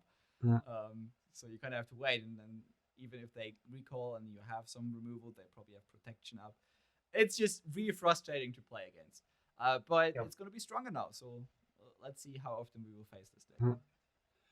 Okay, next pet card of the patch, Starbone, gets changed. I actually saw a lot of uproar in the Path of Champions community about this. Let's read about the text first. If you behold, it's a little bit of a worse text, because first of all, now it's if you behold a Celestial, create the messenger in your deck and grant Celestial allies everywhere from this one. A little bit weird because it used to say the messenger, right? That you have the messenger, now you just have a Celestial, then you get like the messenger in your deck and grant allies everywhere +1/+1. And might even be like very viable. Like just I didn't really realize that it just has Celestial and not just the messenger. Might actually be viable. And the reason this is hailed so much is because like the hardest card of champions is the messenger, which just generates this card each turn and just buffs you infinitely. And yeah, anyways, what do you think about it for constructed? Maybe Leer. I don't like this card a lot. I mean, I really like the Invoke archetype, but I don't see this being that great because you have to main deck it, and oftentimes it will just stay with you and do not much. I don't know. I don't see this card ever getting played, to be honest, so I can't really. I don't want to talk this card up too much. Sparkling, do you Same. agree? Same, okay. I don't want to talk it up too much. Obviously, in the decks, or in the Starbone meme deck that it was played in, it's quite a bit better now, because now it's not as much of a pain to play, because now you don't need to get specifically the messenger. You can play it with LB Celestial, and you get an extra card, a messenger in your deck, which obviously in the deck you want, because it's just more draw, and it's 2 mana 3/3 at that point all of a sudden. So maybe we will see a new celestial archetype come up. I posted a Karma Targon list today on Twitter, and in the comments everyone was like, "Hey, why are you not playing Starbone?" And I was like, "How do I tell you guys that I think this? Yeah, this is a buff, but it's probably still not a deck." It's gonna be funny if it's gonna become a deck, and all of a sudden, because the meta is slower and Starshaping got buffed, Celestials are a thing again. Because if like big invoke decks become a thing, you might want to take 1 or 2 in the deck, because if you remember in the past, you won the invoke mirror just by having the bigger units, right? Mhm. If you were playing like a Heimer invoke deck versus a Heimer invoke deck, the player winning the game was the player that got Cosmic Inspiration. Yeah. And it's like a mini Cosmic Inspiration. Yeah. I actually think this card will be viable now. I'm disagreeing with you both. I think we'll see the funny invoke decks, because Grand LS everywhere, +1/+1 is really strong. And like, imagine just having like the Serpent deal 2 damage. It's just so broken. Literally unnerfed. That's true. Let's go. Hey, unnerved Serpent is a banger. That's actually pretty strong. And it's way easier to get invokes now than it was before, especially small invokes. You have like started peak. You even play like a Thalia deck. Oh, so you play this as well? Yes, you just play. So you like, play Starbone and also Started Peak. Yeah, maybe sorry Thalia or something, and just copy Started Peak over and over. Yeah, definitely. I mean, you can legit invoke anything now. Yes. You don't have to play Started Peak. I mean, you can still, because it gives you like 2 invoke cards, right? But you can also just Solari Priestess and play this, right? Yeah. Like everything now. It's just half Ice for Legacy for 2 mana. It's not just limited to 1 unit, but also. That's so much opium. I don't know. We will have to see. There will definitely be a deck around it. We will have to see. Okay, next card, Bloody Business. Now gets an extra text, Reputation, I cost 2. This card, I think, never so much play, except like maybe in LeBlanc decks a little bit, but weekly patch Reputation buff of the week. So I think this will definitely, what I say, will make this deck generally exciting to play. A little bit more exciting for sure, and have like a more efficient removal spell, but doesn't really solve the fundamental problem with Reputation that it sucks against aggro. Just hard loses to any burn deck or something like that. What do you think? I just overall agree. Yeah, I also think this doesn't change the card at all. And Okay. If you all agree, let's move on. Starshaping now heals 5 again. Should be making some target players happy. We just want it's a wrong reward, I think. You all know the right reward. Give us the thanks back. But yeah. Do you think this will bring slow target back into the meta? Only if the meta slows down in general, because you put it up. The Fangs is obviously still 2/2, which is huge. If this was getting a buff, I would be saying, hey, now slow Targon has a chance. I think the Starshaping buff is needed, because that card has been so bad for a while now. Mm-hmm. Obviously, back in the day, Starshaping with healing 5 was so good, but ever since Starshaping dominated the meta, the game's speed is just it has increased so much, and now I think healing 5 is really needed. Yeah, that's all. Yeah, I agree, because before playing, I think the Beyond, the 9/9 Dragon with Elusive and Spell Shield was really busted, and everyone was saying, oh, this card is incredible, it's so unfair to play against. And now people play Kaiser on turn 5 and kill you. So the game really just has increased in tempo, just like IceTea said. Yeah. So now let's go to the miraculous Bandle City archetype. And I remember when I played Power of Champions yesterday, and I got Masa Crashing Thunder, and I was like, this is a real card. And I was like, no, it's a token. But it's Power of Champions exclusive. And I looked it up, and it was like, Thunderfist, this card exists. So that's how I learned about Thunderfist yesterday. And it's a 3-mana 2/3 impact. Now it's a 3/3 impact, and if you summon a Thunderfist already, so if you recall this guy or you play a second one, it transforms into a now 5/5 with impact. I think it's reasonable to read out the card here, because probably nobody knows what this card does. Yeah. Yeah. What do you think? It's a no for me. even though the stats are buffed, it's just the same problem. You have to do so much for not the biggest of payoffs. So either you play this with Ari, and then Ari has to recall this instead of a droplet, which draws you a card, and is also way cheaper to replay. So you would obviously like to recall something like a droplet rather. And if you play something else, you have to play an entirely different card, because this card does not recall itself, which is a huge problem. You have to play another card to recall this and then play it again. The card obviously could be Transposition, which you don't have to spend the extra 3 mana, but you have to spend 4 mana to recall it. Or it could be, what is it? Retreat and Return, which obviously then for 3 mana you get to recall this dude and play him again. But even though he has like a 5/5 impact afterwards, you spend 6 mana for that whole thing, and you spend 2 cards. Yeah, it's really bad. Yeah. What I find sad is you can't even like iterative improvement it. Like iterative improvement, yeah, I didn't show up, sorry. If you just copy it and then play the second copy, this first one doesn't transform. It's only when I'm summoned. And yeah, it's just like still have 1/3/3 played for 3 mana. Sorry, Leer, what do you want to say? No, I just have to say I totally agree. I mean, there's also this PNZ card that says if you summon 2 of me, I transform, right?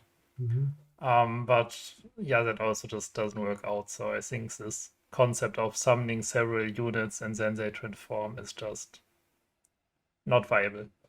This card is so much better. Like it's 4 to it's elusive and deals 1 to all enemies and enemy nexus. This one is a 5/5 no elusive that deals 1 to the nexus. Yeah, and it transforms all copies. Right? Yes. So you lose. So you lose the one on board, unfortunately, which is like kind of sad. But yeah, I just this has like a way bigger payoff. Even though you go down a unit. With this Thunderfist, you don't go down a unit, but the Thunderfist on board is going to stay a 3/3, and not only the new one is going to transform. So yeah, I just don't see it. Also doesn't have any synergy with Deserter. Right, Ancient Deserter. If you have like Tureans, it's a Deserter will transform into a Tureen. It's kind of funny. Doesn't even work with Masa, so not even a meme level synergy here. Sad. Next change, Rissu from a 5 mana 1/1 to a 5 mana 1/3, and Stormcloud now gets impact 3 times, so just deals 3 instead. I love Rissu in Half Champions, but I don't think it will see play at all. Anyone disagree? Alright, shout out to my friend Patches Panda. Let's go. I'm back on the Bandle City Timelines hype train, okay? Oh! I'm back. So we summon Rissu, we get another 5-drop, and now we get a cloud with this 7/3 impact. And this time, even if we don't draw timelines, Rissu isn't completely useless anymore.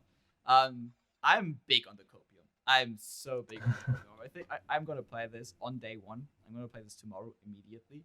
And I'm going to have fun. It's probably still not as good as throwing down a pillar, getting an 8 mana unit and getting your mana back.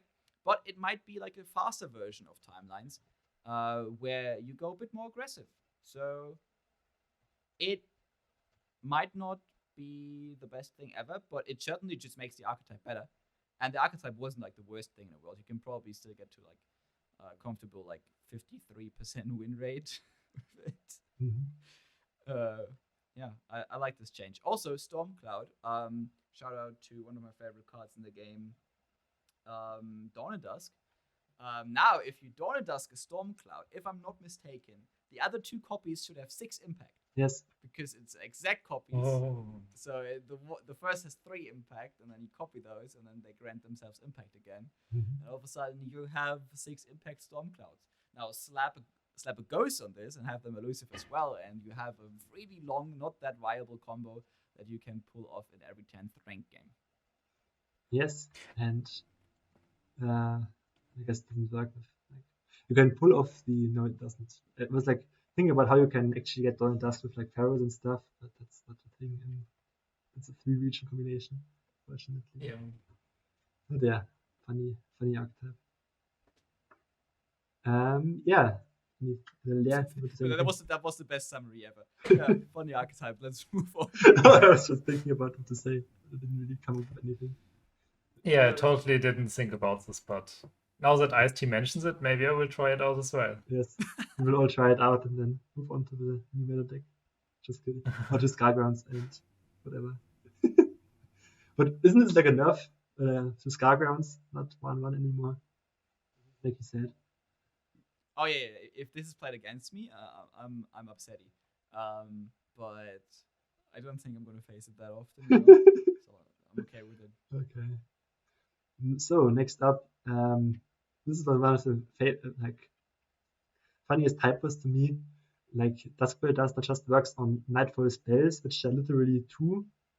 I guess if you can't Shadow Ice, it's like 4, but like literally just works on Pale Cascade. People were freaking out where it just says the next card you play this round costs 1 less, and they were like saying, "Oh my god, this is such a crazy buff to Nami because you can like use spell mana now to get the Nami out earlier."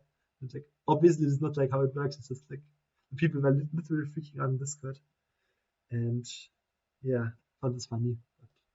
Yeah, to be honest, kind of Riot has been slacking a little bit on these patch notes, right? Because it's now not the first patch notes where they kind of just give wrong information in their changes.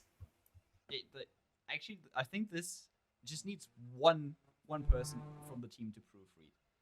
Because like I think a lot of these should be caught as soon as one person proofreads. But some of these might also just have to do with like the web dev department of Riot, because like also some of the formatting on the site was weird.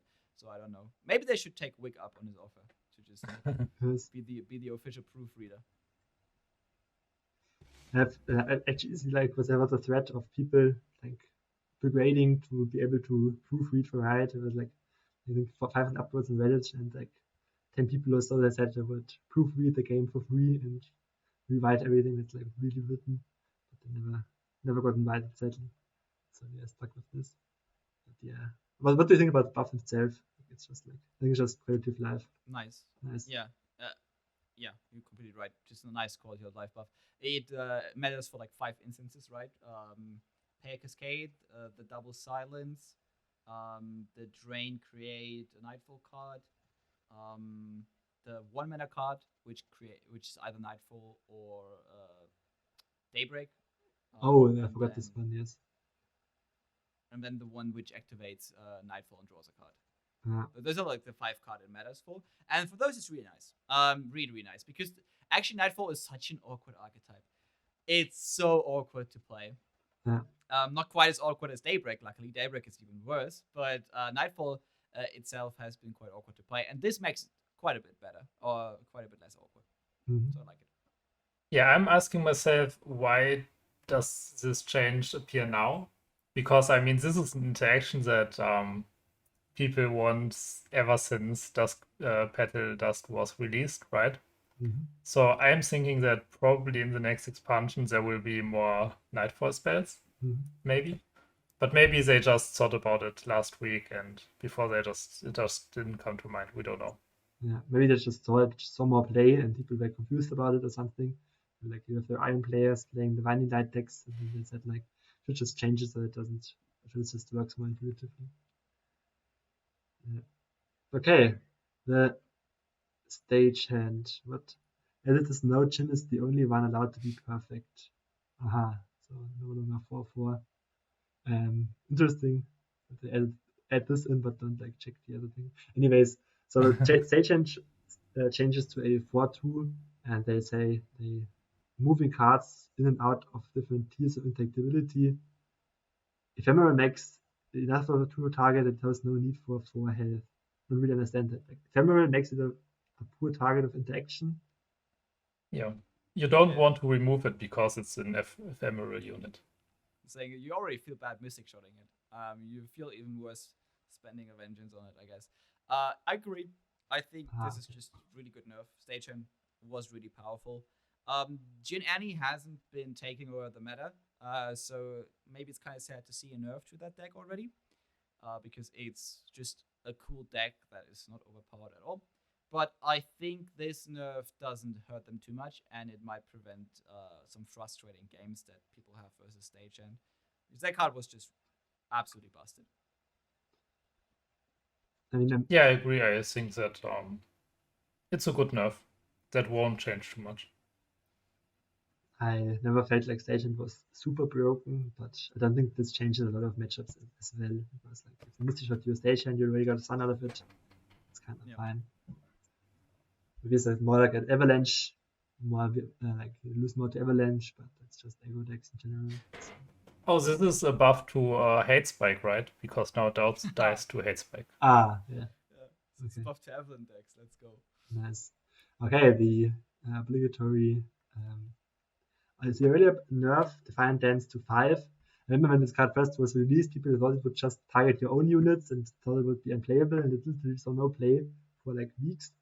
And then eventually people like call on and hard the 3 off in every earlier deck. Do you think it's enough? Like, obviously it's like a nice change and it keeps earlier still down, but do you think it's like enough to stop it from being like a tier 1 meta deck or something? I don't think it's gonna be quite enough, but I don't think they want Asia Aurelia to be like a C tier deck. They still want it to be an A to almost S tier deck, maybe.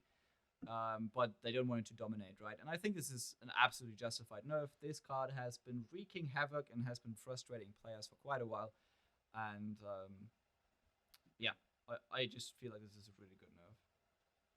Yeah, it's just like the Thrall's nerf, right?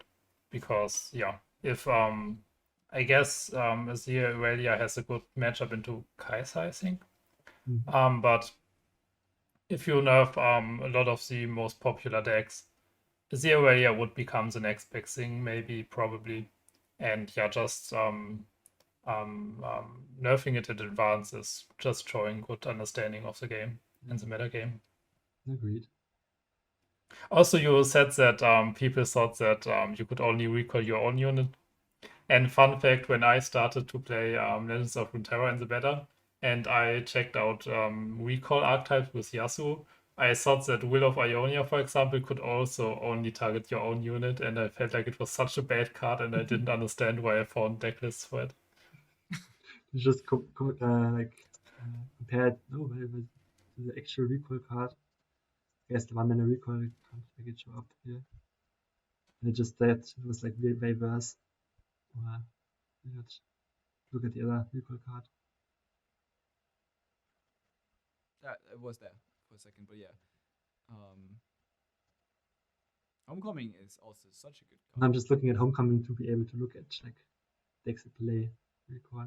Maybe it's just like there's like 1-mana card called recall that says recall your own unit. Basically, that's what I'm saying about. You will not take this comparison and be like, why is this like worse? Leer. We might see some Asia Aurelia decks play like 1 or 2 copies of Homecoming again. Yeah. Homecoming used to be like before that card was printed, before Defiant Dance was printed. I think we just saw a lot of Homecomings. Yeah, we already see Homecoming in the deck right now.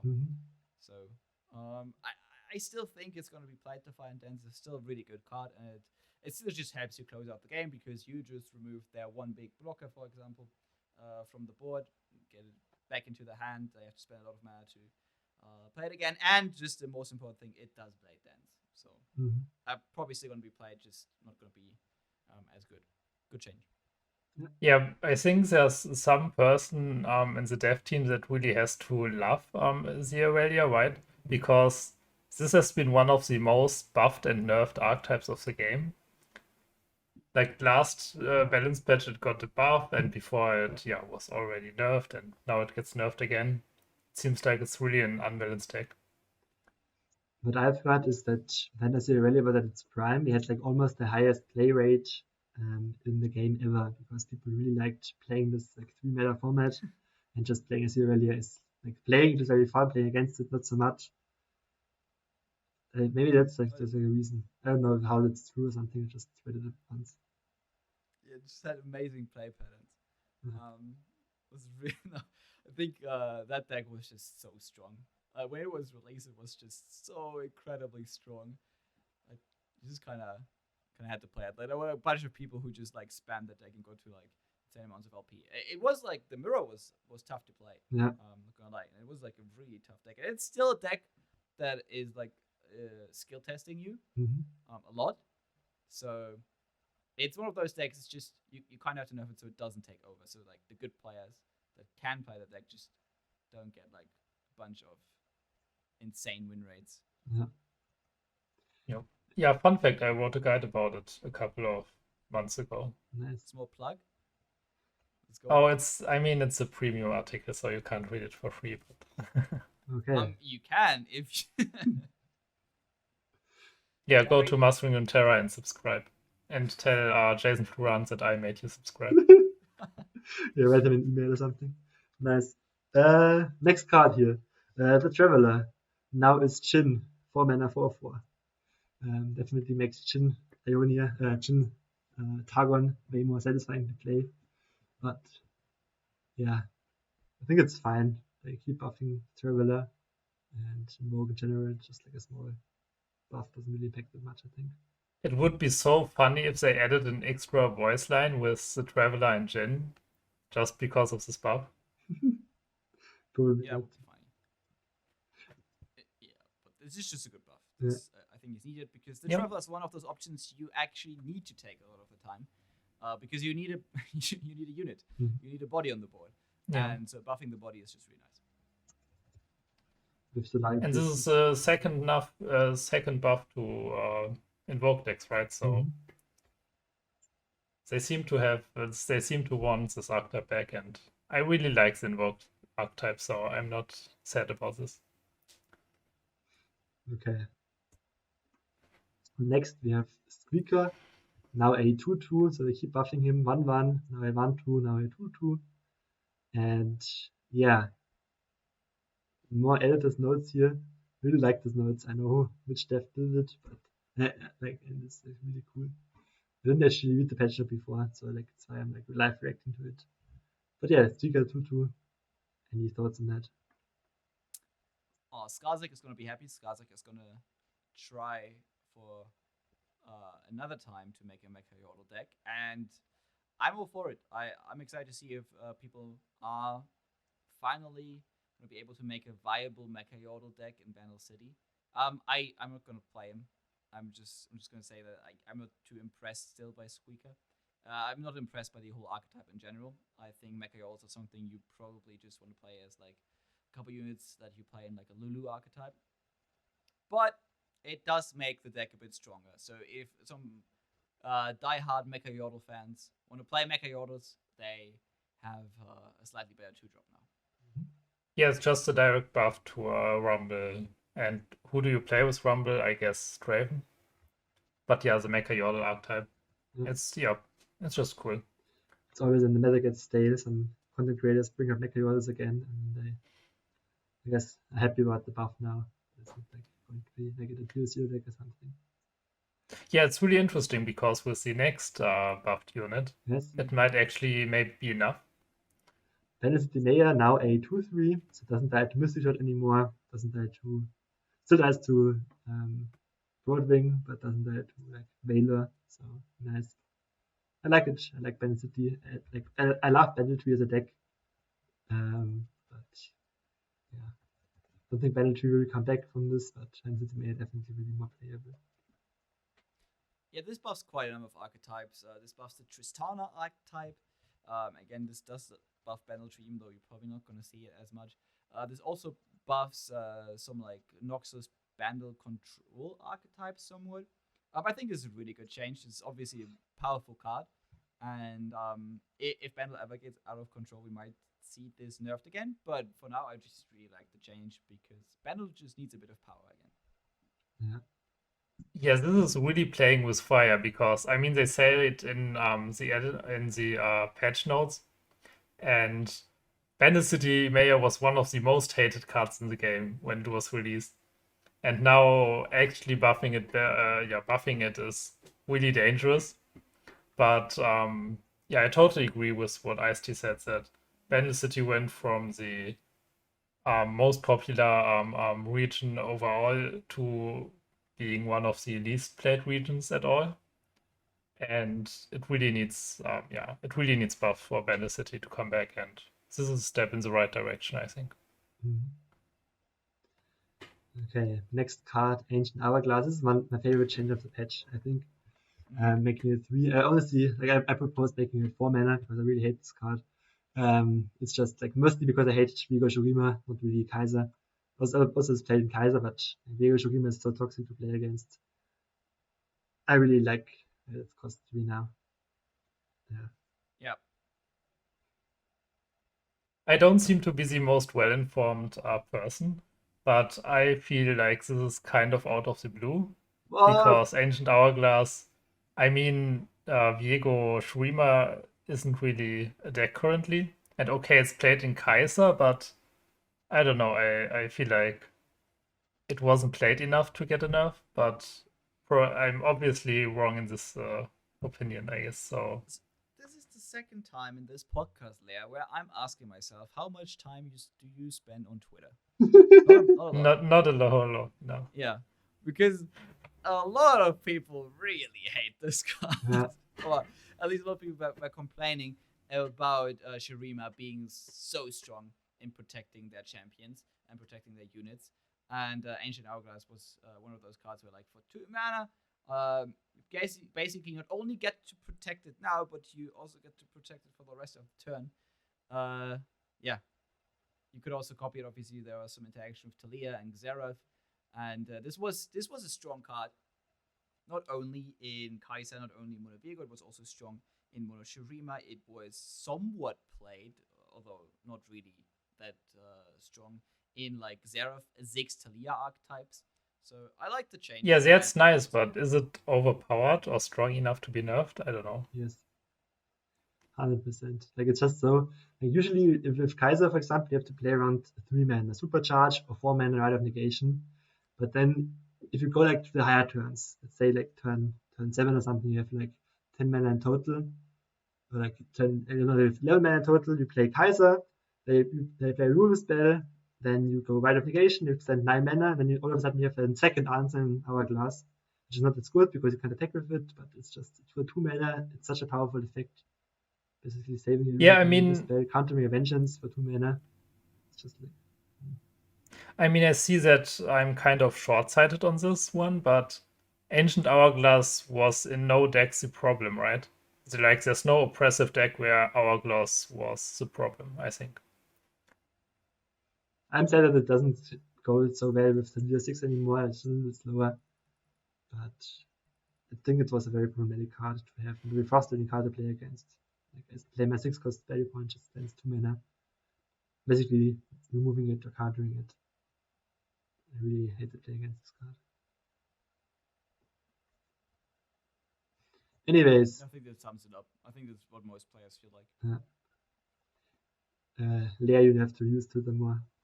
Anyways. Yeah, I will have to get into it. Yeah, baddest take of the week.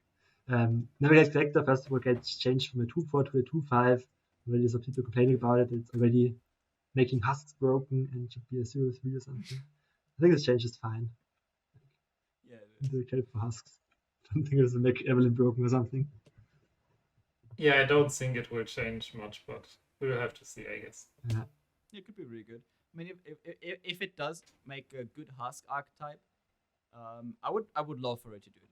I'm not saying it's going to be broken, but what I'm saying is that if it's going to be good, even if it's going to be really good, and if it's going to make husk somewhat viable, I think that is not bad. That is good. That is something that I would love to see. I'm skeptical, and I don't think it's going to happen. But if it happens, I would be happy. Yeah. What does this health buff actually change?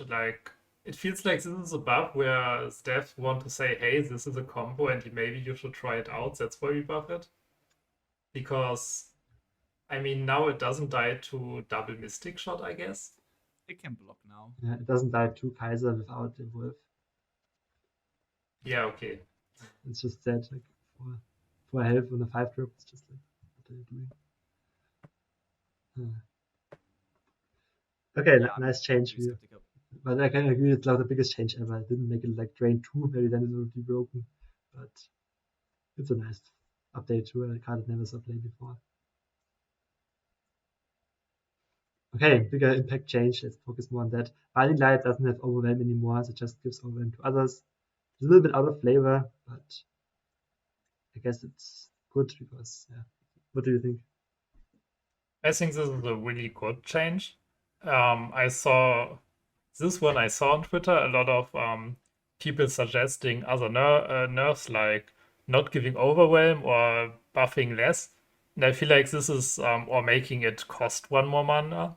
And I think this is the change that does the least harm for the Winding Light, while still nerfing it. So I think this is just a good adjustment, especially considering that also Baboon got nerfed. Yeah.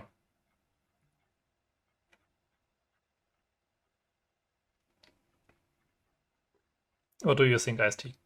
Yeah, I would agree. I think this is just a solid nerf where it doesn't kill the card. It's still a really good finisher. Just probably doesn't finish the game by itself on turn 7 anymore.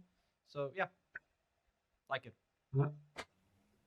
Next change, there was one second nerf. The 3 nerfs were like Boom Baboon to 2/1, Sandwiches to 4/2, and then Papercraft to 6 mana.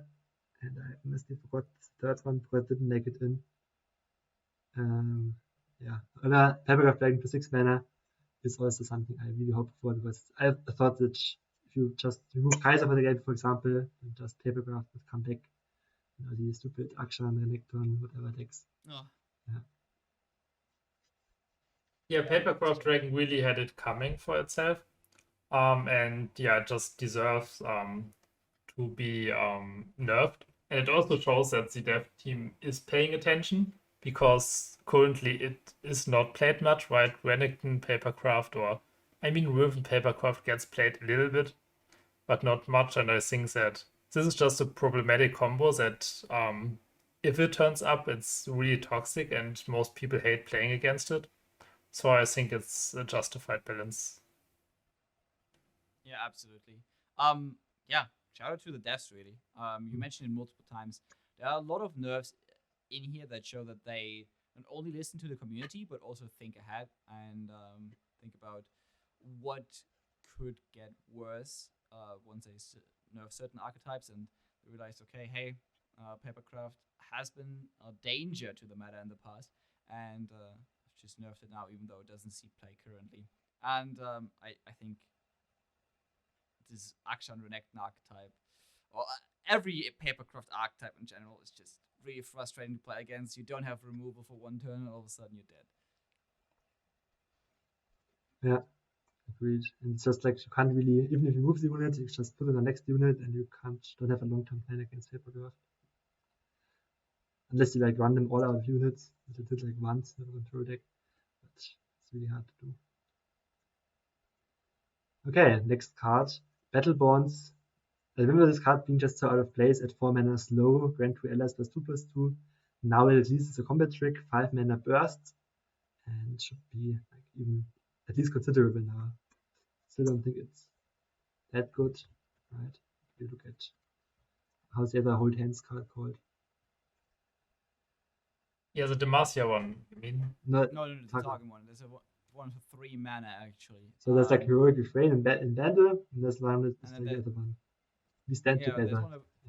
Stand together. This is the opposite. It gives +1/+2. Yeah. Stand together is still better, I guess. Yeah. Because you pay 2 less mana and you get 2 less stats. It's also not permanent. So this yeah. Another one's grand. Oh, this is grand. I mean, okay, maybe I take it back. So where does grand matter though? I don't think in the archetype for Pantheon for Faded grand matters, because like the units are already getting pretty big. But maybe some niche deck will play it, but I don't know what you want to take out of the Pantheon Demacia archetype, which is already not that good right now, ever since Pantheon has been unable to get Scout. And my poor boy. Yeah, what you want to take out and to put this in. I don't see it. Maybe there's like some new Star Doggo archetype, but yeah, these are all just so tight already that I don't think this has a place really. Yeah. Yeah, and you usually don't have, or oftentimes you don't have 2 or more units that you want to target with buff spells. So. Yeah. you're lucky to draw 1 fail unit, drawing 2 fail units, it's already asking for it. Okay, next one, Benemone, 4/3 to a 4/4. Nah, I like being considering Benemone is just like a cool creature in the lore of like Bandle City, but I guess it's the equivalent to Jumpworm from the PNC Mushroom or Puffcap archetype. So maybe there's some combo, but yeah, I'm not sure. I mean, there's just not one good archetype where you can prank with, right? So that's more the problem than you can 3 play, health of this can play card. Shellfork. Yep, this might see some players with 1 or 2 off in Shellfolk decks. I personally have no idea if it's gonna be viable. Gonna have to ask Icaro regarding that. I personally think it's a good buff. It just brings it in line with a lot of other cards that have the same mana cost. I like it. Solid buff. Yeah, agreed. I have a follow-up question for Sparkling. You said you played a lot of Victor, right? I did.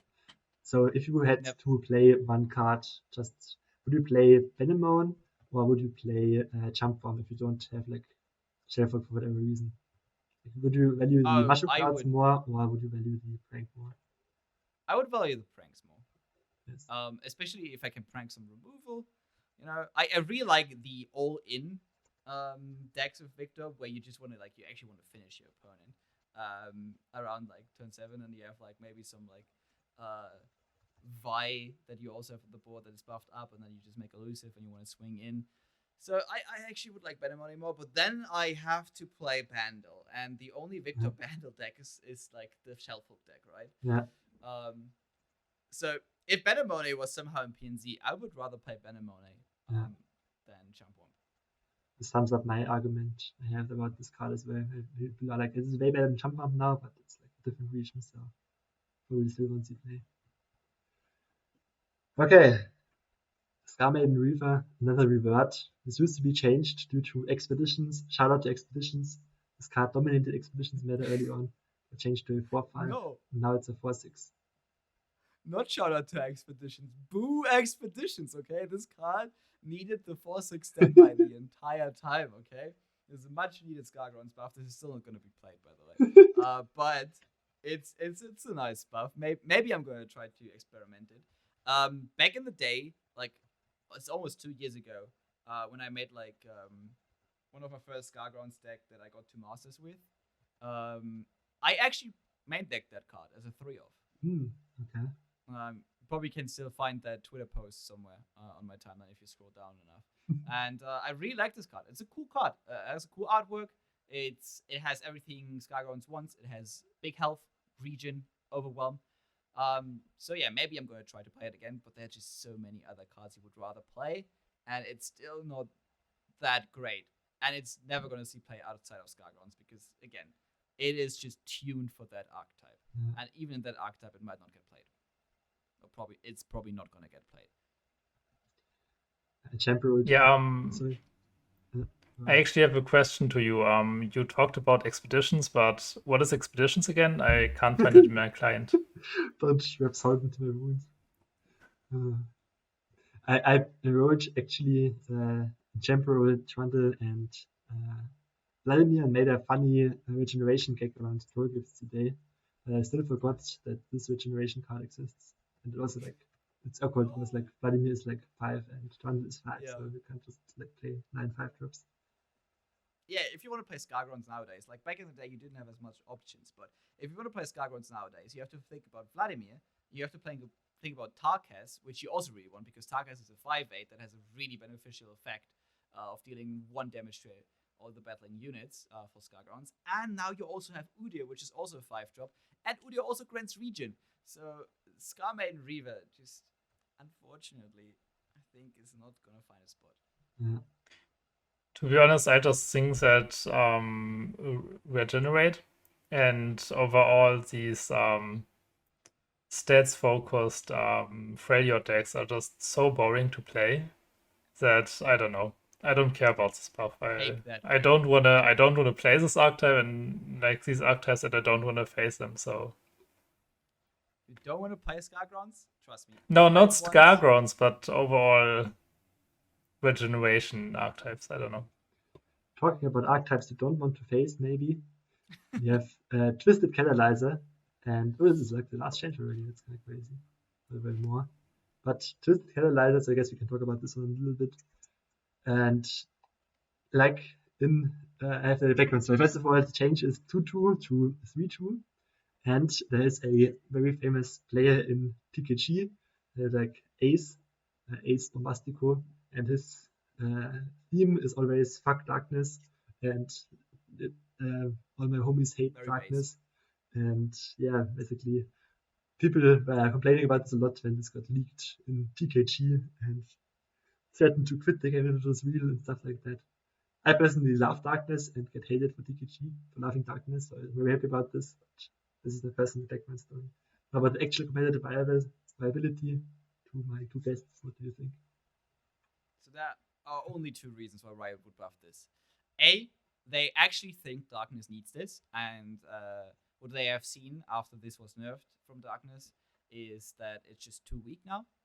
Or B, they really want Darkness to be an archetype again, and they don't want to wait and see if with the nerfs to Thralls and all the other stuff, it can get there on its own without buffs. I don't know if it's A or B, but no matter what it is, I'm also not the biggest fan of Darkness, so I'm really scared of the 3-2 Twisted Catalyzer again. Yeah, this is just going to make it better versus aggro, because now it can trade up against a couple of units and can trade against Fearsims again. And it is also a unit that is pushing early damage and is a bit more threatening. Yeah, it's just as good as it always was before the nerf, and that is really good. Yeah, personally, I have to emphasize with Conan. I really like Darkness. I guess this is a little inconsistent with the idea that there shouldn't be too overpowered cards. Like Baboon got nerfed because it did too much, but Twisted Catalyzer does just as much, I feel like. But yeah, I actually also like this reword because Darkness was never an overpowered deck. It was played a lot. Mm-hmm. And yeah, it was just fun to play. People just liked it. And in my meta reports, like for several months, I said, yeah, this deck is obviously overhyped. And I even started to invent some names for Darkness just because it was played so much. So I don't really mind getting this buff, because even if it gets played against, I don't think it will become an overpowered deck, because before it wasn't overpowered, so I don't think now it will be problematic. Yeah, and I can see why people don't like this card, because it's like polarizing, I guess.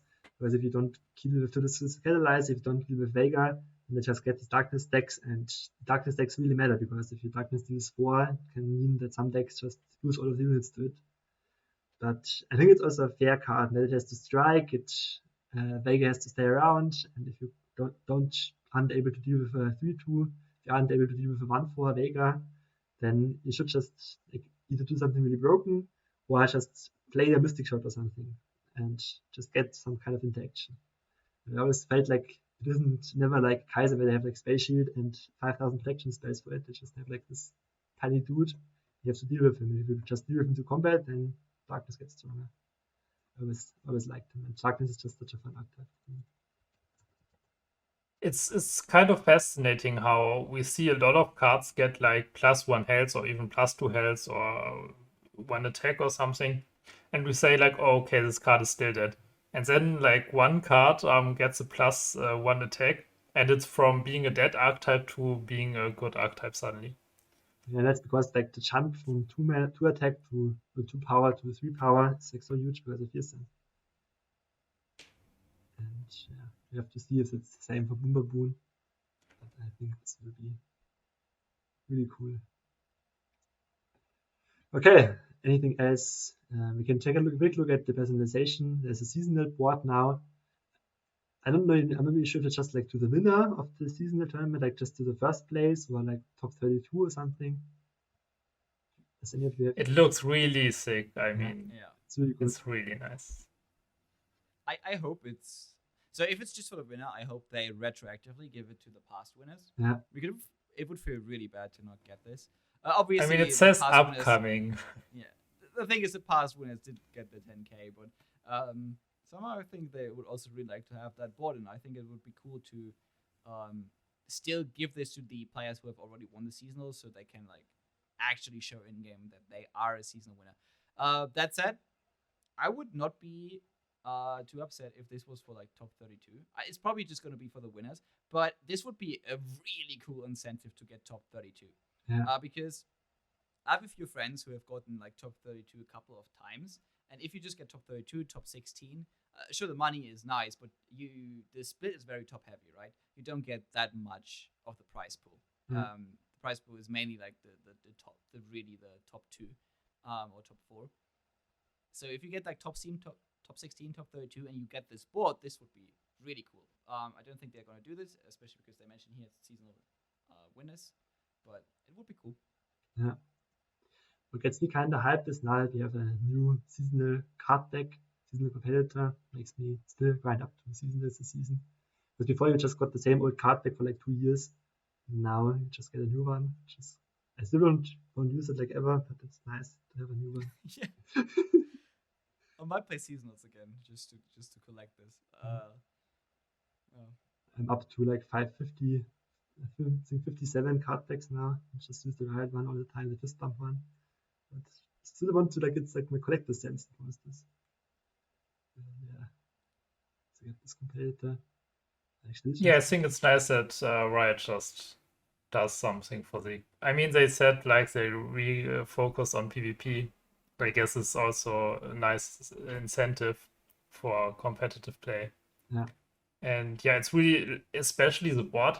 It's made for like 3 people every 2 months, right? Yeah. So not a lot of people will benefit from this. So yeah, it's still just nice that they do this. I mean, maybe this will be that now we get less prize money. I don't know, but let's hope not. The development of this best- board costed like 10,000 euros or so. Yeah. Sorry guys, too expensive. No, but I think it's really cool. Yeah. And I hope they do something special for Worlds as well, Yeah. where they have like a special board or a special card or something for the winner. I mean, Alan did get something really cool like IRL, right? They got like a really cool trophy. Yeah, it's so nice. But it would also be cool to have like an in-game thingy. Although then again, like who doesn't know who the world champion is? With seasonals it's a bit tougher because I think a lot of people don't know necessarily who all the seasonal winners are. I am a bit in the dark about like Asia Pacific and some of the Americas winners. Like I know most of the Americas winners, but not all of them. I think it's the same with like America's people when it comes to like the EU players. But I just have a funny thought if you like have like a seasonal winner and they just like quit the game for like a few months and they just like are an Iron back then and just like queue up against a random Iron player, just started the game and just see the seasonal champion. Just makes me laugh. Yeah, definitely. I wonder how many people actually know what this does. I guess it's in the patch notes, but from experience, like only like 30% of people read the patch notes, like the actual patch notes. And yeah. So for the bug fixes, we have to still talk about one thing. One of my buffs was to leave this interaction. Like, what happened basically was, first of all, there's a new card called Kinko. We should explain this a little bit because not everybody knows about it. Kinko Student says, when another ally gets barrier, give me barrier this round if I don't have it. So what happened was, if you played Key Guardian, it would give an ally, grant barrier to an ally in hand. And this would give the guy on board barrier as well, the key student. And the problem was when you played the guy with barrier in hand, it would give it again. Same was happening with Void Abomination. If it got like barrier in the deck or something, or if you drew it, I guess, if you go to your hand, then you would also get the barrier. And I play a lot of Shen. I have a special deck. It's called Chase Shen. I play a lot. And it felt so nice to have the Key Guardian as a combat trick. I don't want this to be double buffing. I don't want this to like basically like I said, double buffing is too much. You don't need the same barrier to count twice. But having Key Guardian to be playable It's just so cool for the deck and so interactive as well. And I'm sad that this Yeah, so what is the change now? It doesn't get Kinku Student doesn't get barrier when we play Key Guardian, or with in hand, Kinku yes. Student and Void Abomination. Because the thing is, Okay. like, Void Abomination also got the barrier, right? So Void Abomination had barrier. Barrier was removed from Void Abomination in the course of the play. And then because Void Abomination works in a way where if it loses a keyword that you can regain, like barrier or like spell shield, then it will also get the keyword, right? So if Void Abomination loses spell shield, but you play a spell shield unit, it will regain spell shield. Mhm. If Void Abomination had barrier, it loses barrier, you replay a barrier unit, it will regain barrier. But with the Key Guardian, it could also just regain barrier if you played Key Guardian to unit in your hand. It just worked like Kinku Student. Yeah, but I have to agree. I like this interaction because it made Shen decks more viable. I think without it, they probably won't be viable. Mhm. But it is unintended, right? So this is actually I wanted to write a guide about Shen Bard for Mastering Runeterra, but I was scared, or I didn't want to be a bug abuser. So I just straight up didn't play Shen Bard because I wasn't. Riot, or at least I didn't find anywhere where Riot said that it's a bug, but still I didn't want to abuse this bug and run the risk of doing something not intended. The thing here is, I think this is just also for consistency reasons, because if you remember, I don't know if you guys remember, but the previous Action Infinite deck, or the first Action Infinite deck, actually worked where you played counterfeit copies on something in hand, on a unit in hand, and that progressed the Action landmark. It doesn't work anymore. Nice. It doesn't work anymore, yeah. So I think they just completely want to get rid of interactions like that, which is why they also had to nerf the Key Guardian interaction. I'm just saying, just buff, I don't know, Key Guardian or Kinku Student or something, just make it like written on the card that it also counts in hand. Just want Key Guardian to be a card you can play. Yeah. Because I don't think it was OP, because for two... I guess you also drew a card with Key Guardian. Wait, one question. How did Kinku Student work with something like, what is it called, Voidling? If Voidling gets barrier in hand, does Kinku Student... Oh, that's so funny. I don't know. I never tested it, but that would be kind of funny. I think it just has a random keyword and doesn't like gain it in hand, so it doesn't. Oh, okay. Yeah, it has. Tested it Yeah. either, It has. Okay. I only saw it with Key Guardian. But yeah, I'm sad that it does. We don't have a combat trick anymore that you can use in hand, so we just have to cut Key Guardian again from my chase Shen. Sad. But I think that is all. Like, there are no real big bug fixes. What kind of worries me is that there's no Evelyn bug fix. If like it was the Evelyn, if you play like a play card, it wouldn't get you triggers. Like if you have a Husk on board and you played an Input Stairs, whatever reason, then you don't get the skill at all. Ah, okay. That's scary. Maybe it's Shadow Fix. I hope it's Shadow Fix. Like, I can't really see how you would say this in a small sentence. But let's hope it gets fixed. Otherwise, I just hope that fix several VFX issues means that not every card that shows you a random selection of cards is using the invoke animation. Yeah, that would be good. Because that was just too much purple soup. Also, I hope that they finally fix the tough bug. They like have like a shiny star on your screen if you play tough. Oh, yeah. Anyways, let's hope they just fix everything. And there's also like a Star Guardian gallery, I guess. But like, is there one thing? Maybe it's the last question. Is there one thing you miss from the patch, or one thing you would have hoped for? Or are you just saying it's a perfect patch? Maybe start with... Not really. I think it's just really good patch. Yeah, I agree. I just like that there are so many balance changes. Mm-hmm. It's always exciting to jump into a new meta where a lot of stuff got changed, and even if you try out one thing that doesn't end up working, you can look at something else, and you will also not face a lot of decks that you face this meta again. So it's just, gives the whole game a new, fresh feeling.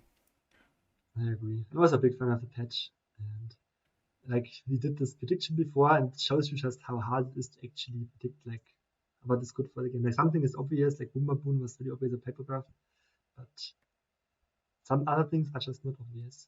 I guess like yeah. Anyways, this was a lot of fun. Thank you two for joining, and I think we have a lot of stuff to cover. And yeah, looking forward to seeing your deck lists, your articles in Mastering Runeterra, your meta reports, and yeah, thank you for joining.